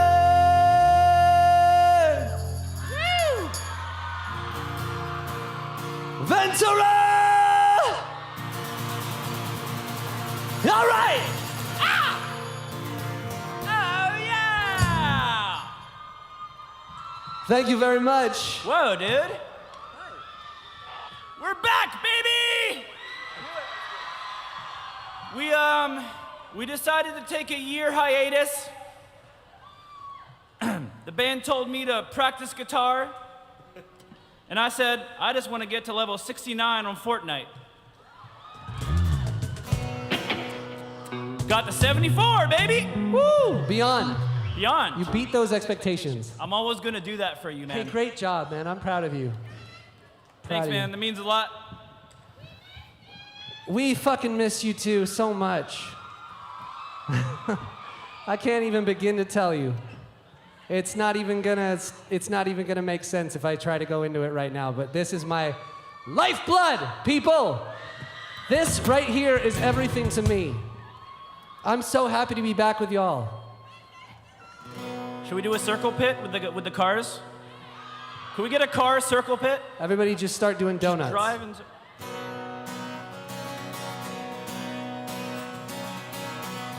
I woke up on a Tuesday, felt like a Friday night to me. Never wanna leave this bed. Tell me that you got nowhere to be. Can we stay all day? Lay low in our lazy luxury. Sex in a rose 8 days. All day, it's a real good thing. Just like that. There you go, making it hard to stay on track. You got shit to do, you got work, but we fall right back into bed like it's all just a game. No, we can't help that. No, we can't help that.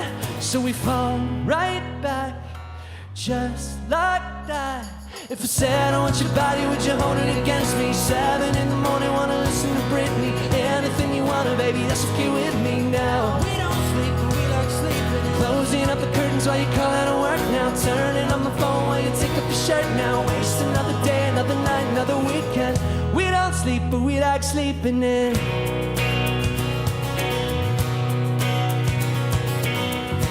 Every day's a holiday. Stay out when it's cold outside, you know. Haven't left your place in days. Postmates and dirty laundry, just like that. There you go, making it hard to stay on track. Got shit to do, you got work, but we fall right back into bed like it's all just a game, and we can't help that. No, we can't help that. So we fall right back, just like that.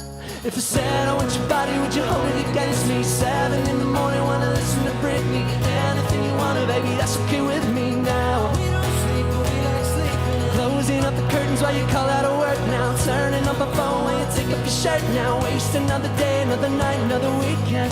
We don't sleep, but we like sleeping in.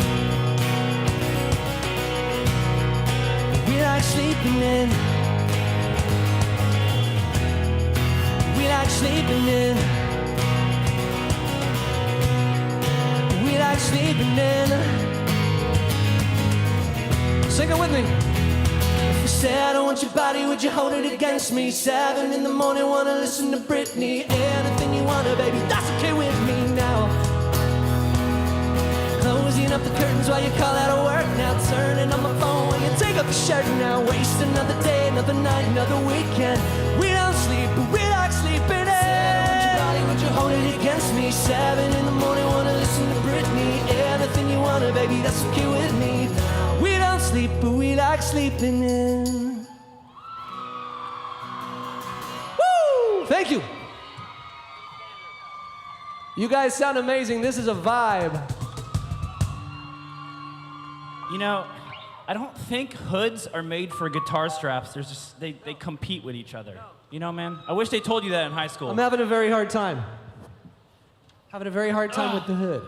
Man, first day back, man, we're struggling, dude. That's what we do, baby. We're all-time low. We struggle. We come on stage and we struggle for you.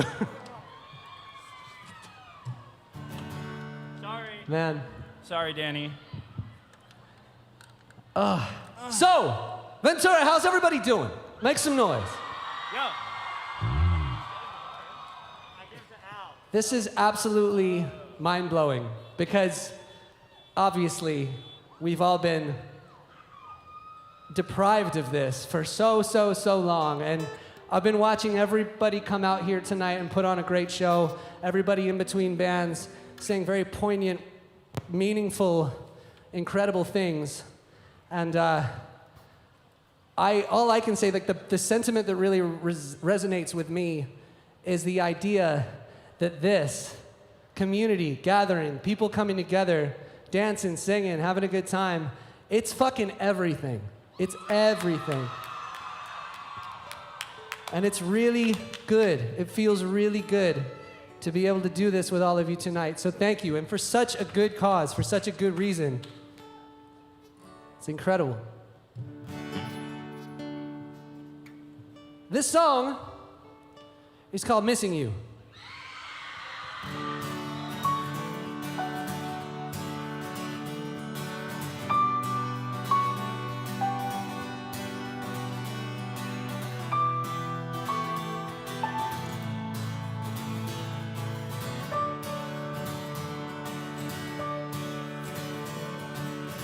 I heard that you've been self-medicating in the quiet of your room, your sweet suburban tune. And if you need a friend, I'll help you stitch up your wounds. I heard that you've been having some trouble finding your place in the world.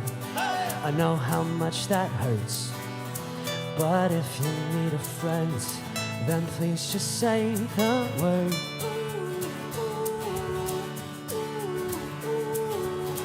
You've come this far, you're all cleaned up, you made a mess again.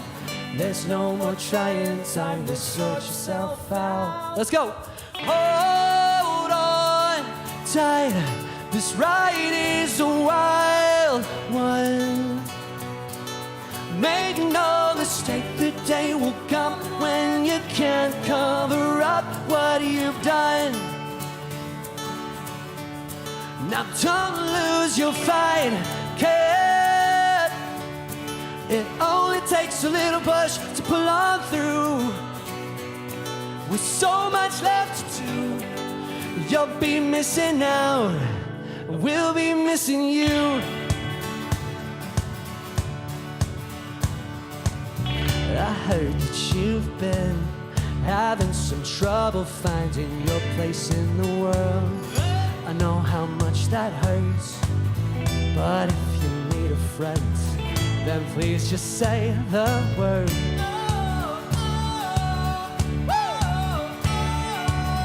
You've come this far, you're all cleaned up, you've made a mess again. There's no more trying, time to sort yourself out. Sing it loud! Hold on tight, this ride is a wild one. Make no mistake, the day will come when you can't cover up what you've done. Now don't lose your fight, kid. It only takes a little push to pull on through. With so much left to do, you'll be missing out. We'll be missing you. Grit your teeth, pull your hair, paint the walls black and scream, fuck the world, cause it's my life. I'm gonna take it back and never for a second blame yourself. Hold on tight, this ride is a wild one. Make no mistake, the day will come when you can't cover up what you've done. No, you can't cover it up! Hold on tight, this ride is a wild one. Make no mistake, the day will come when you can't cover up what you've done. Now don't lose your fight, kid. It only takes a little push to pull on through. With so much left to do, you'll be missing out. We'll be missing you. Thank you so much. All right. We're getting there. We're getting through it. All right, now. Woo! This is fun. This is so much fun. Man. So. Good thing I brought some extra hairspray, bro. It's windy. We are windy. It's so windy. I've never done this in the 15 or 18 years of us being a band. I checked the wind report today. You've been preaching about the wind today. You were like, don't worry, by the time we go on stage, there's going to be a 5% decrease in wind gust. I was like, when Lovelytheband goes on stage, the winds are 18 miles per hour. Yeah. By the time Fitz go on, it will be down to 15.5 miles per hour. And when we go on, 12 miles per hour winds. That's what we can do. That's what All Time Low can do for you, baby. I love the horns. The horns for the lack of wind. Woo! Thanks for coming to our weather report. This has been the weather with All Time Low. Yeah. That's really why they book us. It's not for the songs, it's for the weather reports in between the songs. That's really what it's all about. That's all of them. Hey, we've never done this before. Yeah, so we obviously haven't played many shows. Most people haven't played many shows through 2020. And we put an album out in April of last year. I'm like trying to think when it was. This isn't from that. I'm getting there. And so we put that record out, and we didn't really get to tour on it, which is par the course for what we've all just been through, and that's okay.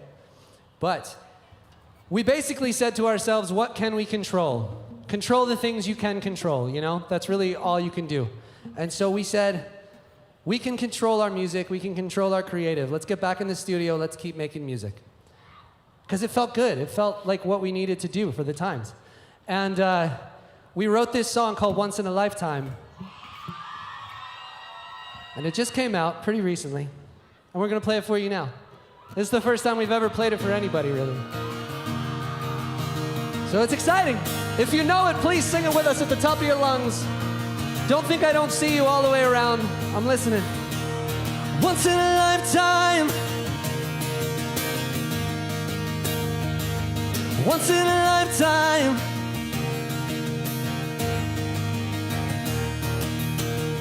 I wanna drink, wanna think, write a song about it. I wanna smoke, make a joke, try to hide the damage. I wanna drive this car right over the edge of every bad idea I didn't have yet. I look at you, look at me, feeling kinda tragic, dazed and confused, hard to see where we lost the magic. I never meant to be hypocritical, it's crazy, right? And just like that, I know there's no turning back. We already made this bed, and I can't even sleep in it. Once in a lifetime, never the right time. Take it fast and kill me slow. Try to forget you, gotta pretend to low hitting out time low. Once in a lifetime, never the right time. Throw out everything we had. Try to forget you, gotta pretend to. I hope the heart only breaks this bad. Once in a lifetime. Once in a lifetime. I try to run, try to hide, just forget about it. I tell myself every night I can live without it. I wanna say goodbye to the loneliness, but every time I do, I make another. And just like that, I know there's no looking back. We already made this bed, and I can't even sleep in it. Once in a lifetime, never the right time. Take it fast and kill me slow. Try to forget you, gotta pretend to low hitting out time low. Once in a lifetime, never the right time. Throw out everything we had. Try to forget you, gotta pretend to. I hope the heart only breaks this bad. Once in a lifetime. Once in a lifetime. Once in a lifetime. Once in a lifetime. And just like that, I know there's no looking back. We already made this bed, and I can't even sleep in it. Once in a lifetime, never the right time. Take it fast and kill me slow.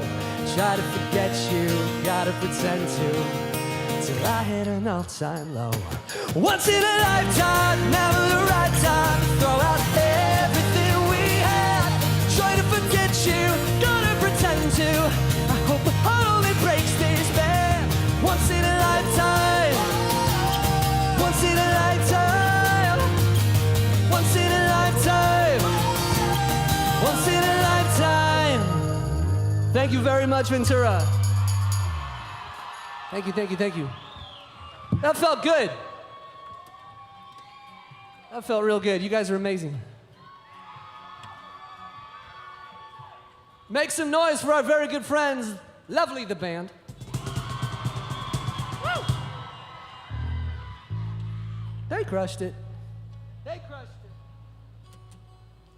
So, should we get emotional? Yeah. Yeah. We're gonna play another song from our album Wake Up Sunshine now.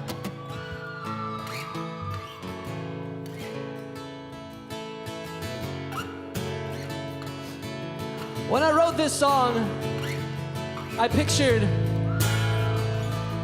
two star-crossed lovers who felt like they didn't fit in. Felt like they didn't have a place, that the world didn't accept them for who they were, who they wanted to be, and the kind of love they wanted to share.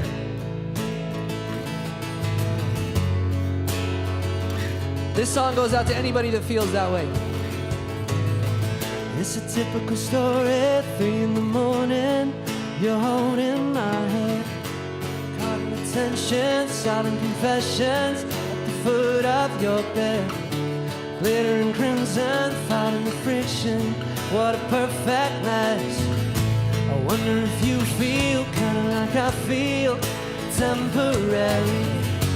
Fixed on a moment, just out of focus, and we can't quite see. Me and us ain't good for us. And I don't wanna wait till the sunshine fades, bury our love in a shallow grave. 'Cause the world could be cruel to us, or we could live for the dangerous. So let's start a riot. How to sit still when your head's on fire, oh yeah. Oh yeah, 'cause I'm a supernova, and you're my 4-leaf clover. Heavy as ever, light as a feather, we're caught in between. Hard to stay focused, process the progress. How long can we be happy?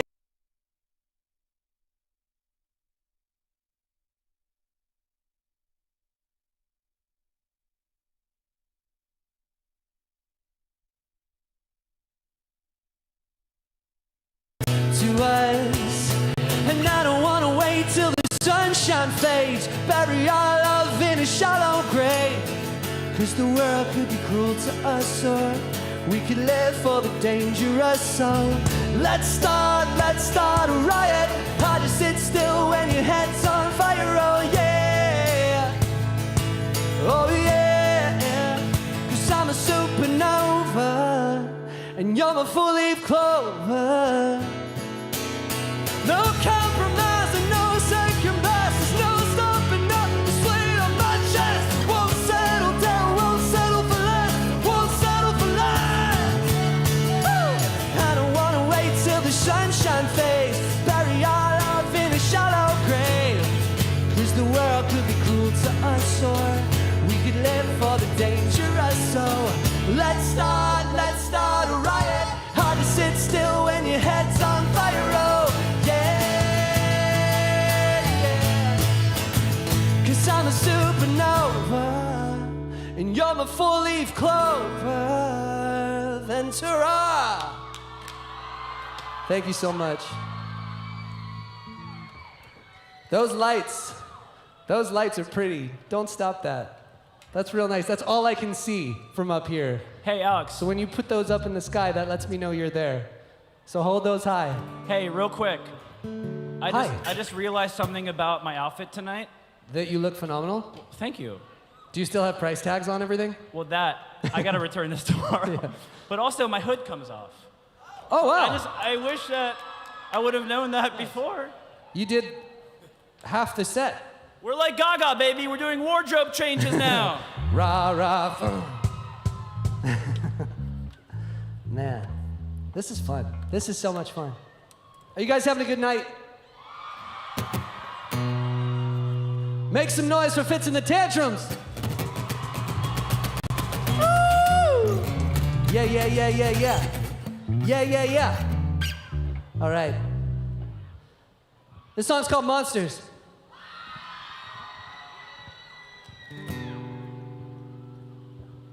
Why do all the monsters come out at night?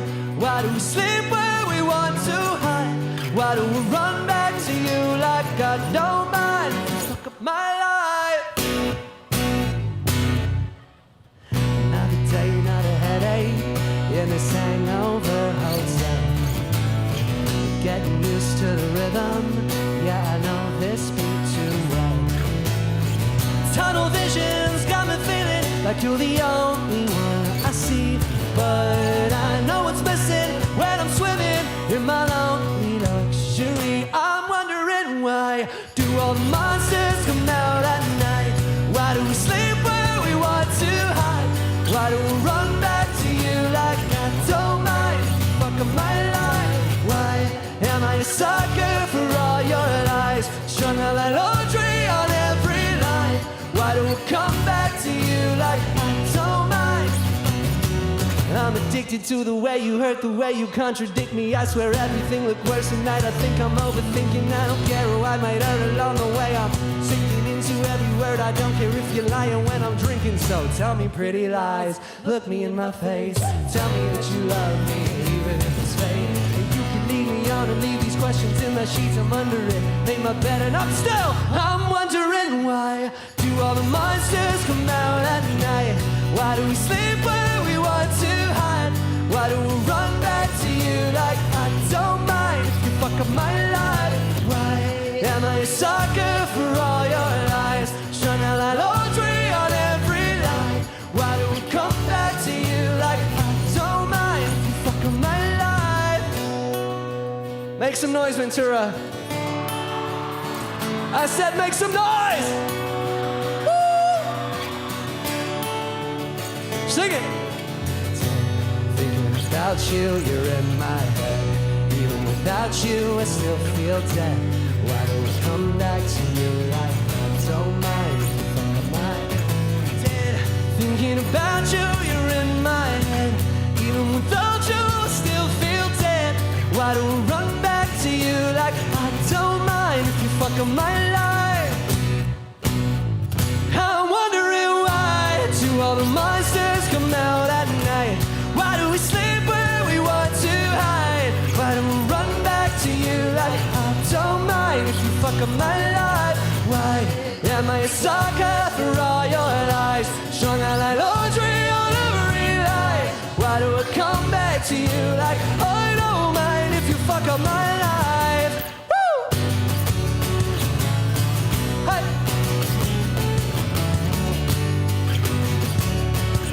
Like I don't mind if you fuck up my life. Thank you so much. Yeah, yeah, yeah. We got a few songs left. Don't go anywhere.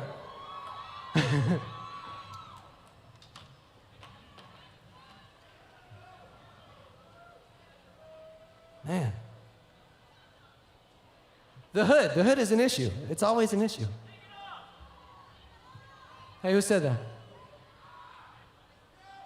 Behave yourselves.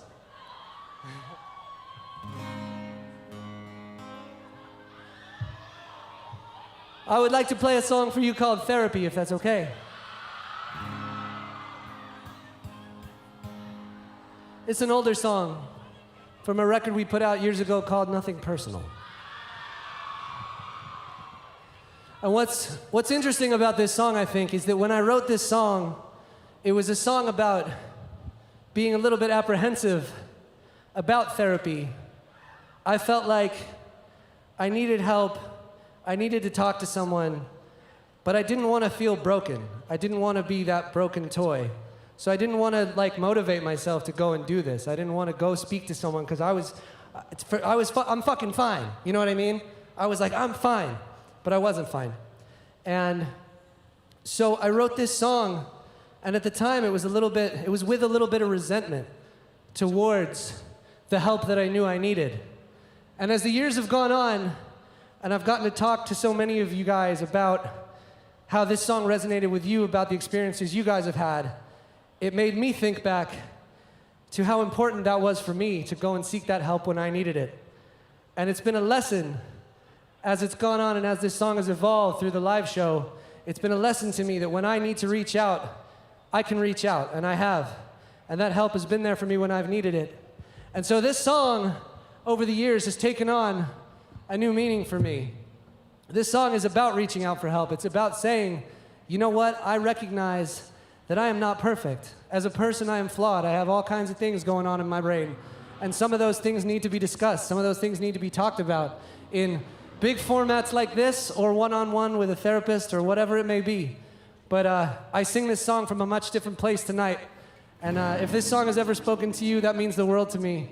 Because when I wrote it, I didn't expect for it to connect with people in any kind of way. So thank you for letting it be a part of your lives the way it's a part of my life. This song is called Therapy.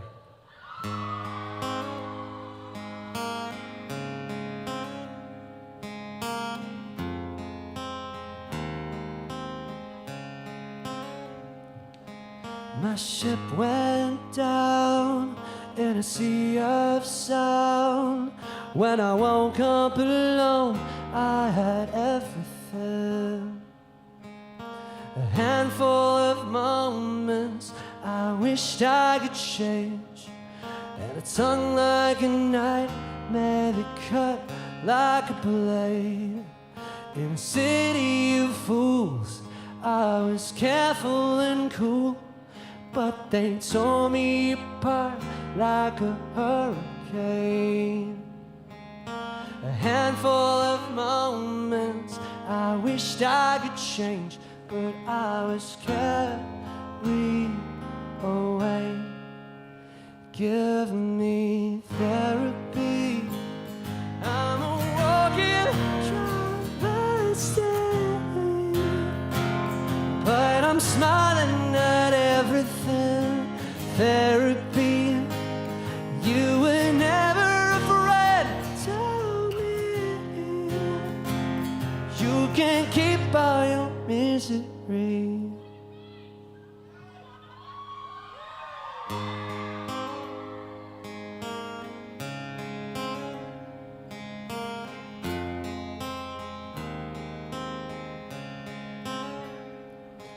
My lungs gave out as I faced the crowd. I think that keeping this up could be dangerous, 'cause I'm flesh and bone, I'm a rolling fucking stone, and the experts say I'm delirious. Give me therapy. Come on. I'm a walking travesty, but I'm smiling at everything. Therapy, you were never a friend. Tell me you can take back your misery. Arrogant boy, love yourself so no one has to. They're better off without you. Are they better off without you? Arrogant boy, cause it seems like you're supposed to. They'll fall asleep without you. You're lucky if your memory remains. But give me therapy. I'm a walking travesty, but I'm smiling at everything. Therapy, you were never a friend. Tell me you can take back your misery. Therapy, I'm a walking travesty, but I'm smiling at everything. Therapy, you were never a friend to me, and you can choke. Oh yeah, you can choke on your misery. Thank you very much.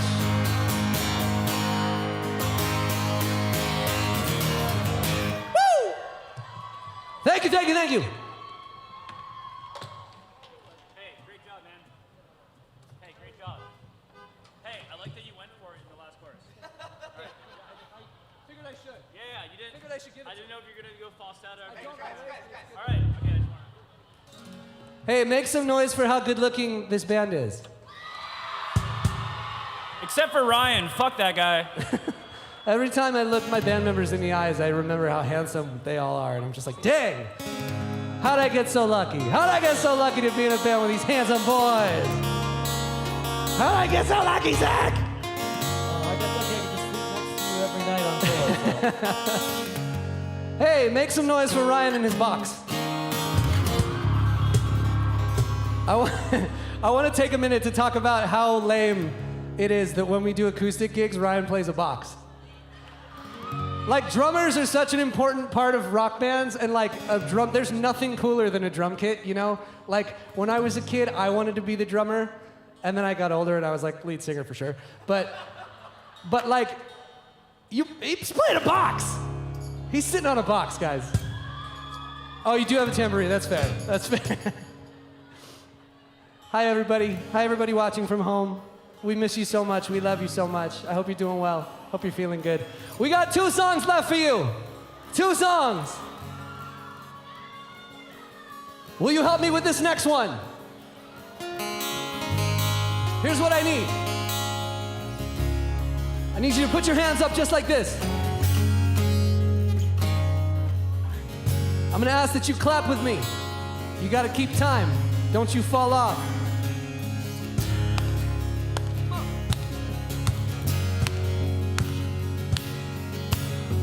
Manage me, I'm a mess.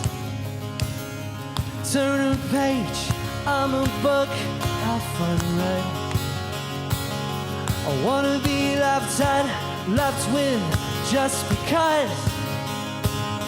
I wanna feel weightless, and that should be enough. But I'm stuck in this fucking rut, waiting on a second hand pick me up, and I'm over getting older. If I could just find the time, I would never let another day go by. I'm over, come on, getting old. And maybe it's not my weekend, but it's gonna be my year. And I'm so sick of watching while the minutes pass, so go nowhere. And this is my reaction to everything I fear. 'Cause I've been going crazy, I don't wanna waste another minute here.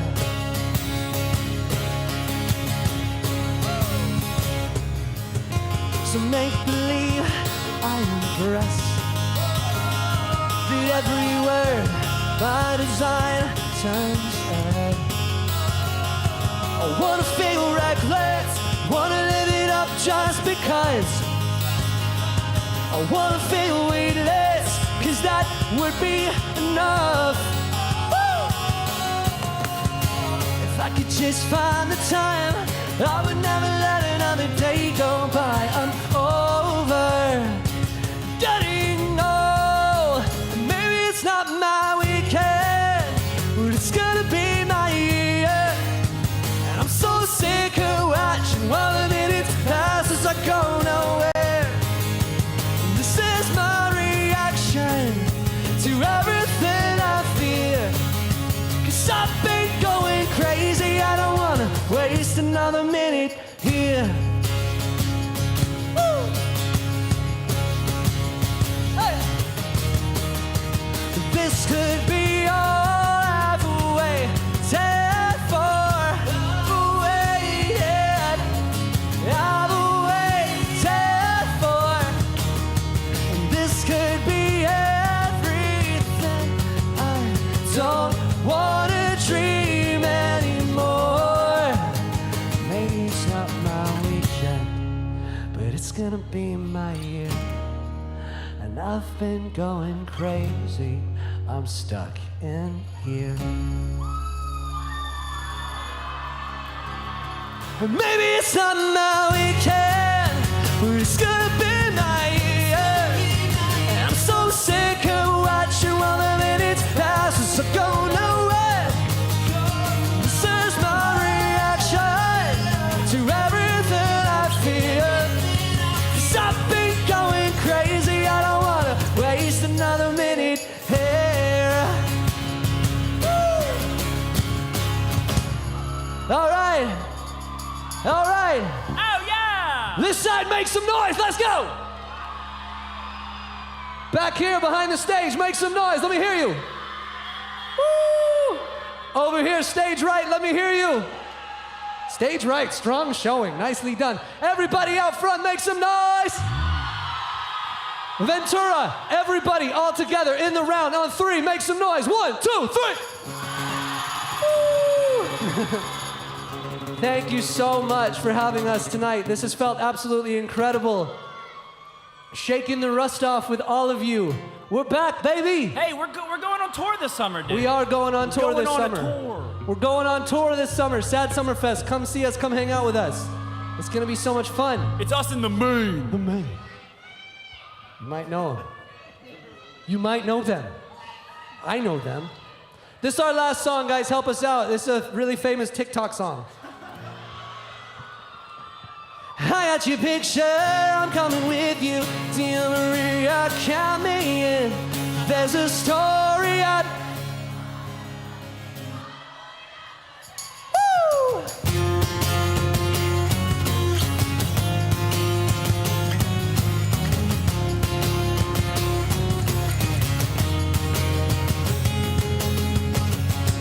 When the lights go up, I wanna watch the way you take the stage by storm.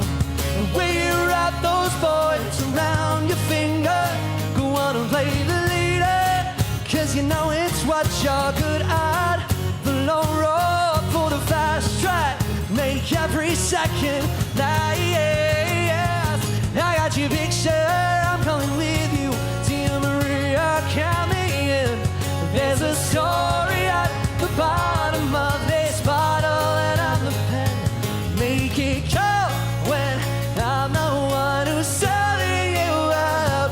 'Cause it feels like stealing hearts, calling your name from the crowd. Woo! Hey! Live and let live. You'll be the showgirl of the home team. I'll be the narrator, telling another tale of the American dream. I see your name in lights. Oh, we could make you a star. Girl, we'll take the world by storm. It isn't that hard. Let's go! I got your picture, I'm coming with you. Dear Maria, count me in. There's a story at the bottom of this bottle, and I'm the pen. Make it count when I'm the one who's selling you out. 'Cause it feels like stealing hearts, calling your name from the crowd. Whoa, hands up, let's go one last time. Woo!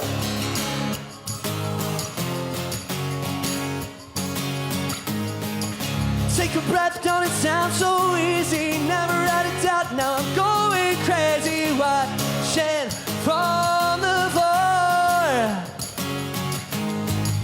Take a breath and let the rest come easy. Never settle down, 'cause full leaves me always wanting more. I got your picture, I'm coming with you. Dear Maria, count me in. There's a story at the bottom of this bottle, and I'm the pen. So make it count when I'm the one selling you out. 'Cause it feels like stealing hearts, calling your name from the crowd. 'Cause I got your picture, I'm coming with you. Dear Maria, count me in. There's a story at the bottom of this bottle. Sound Mind, thank you so much for having us. It feels so good. I love you all. We love you all so much. We've missed you terribly. It feels so good to have you all here, have you all watching from home. Make some noise for Sound Mind Fest 2021. Let's go. Come on. We're all time low. We'll see you very soon. Take care of each other. Be safe. Be good to yourself. Treat yourself with kindness every single day. And if you need help, don't be afraid to ask. We love you so much. We'll see you around.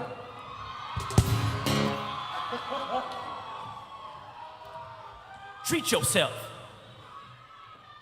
Keep it going for all time low, everyone. Oh my goodness, what an all-time high, am I right? What? And that has been Sound Mind Fest 2021. What a way to come back.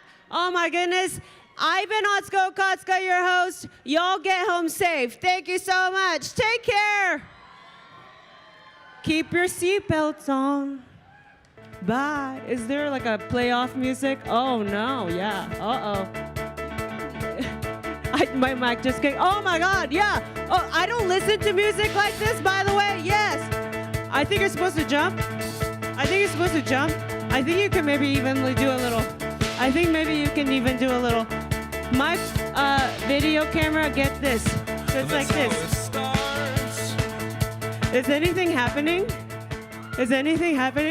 How about to the beat? Oh, they're really gonna cut the music on me. Anyway, y'all have an amazing day.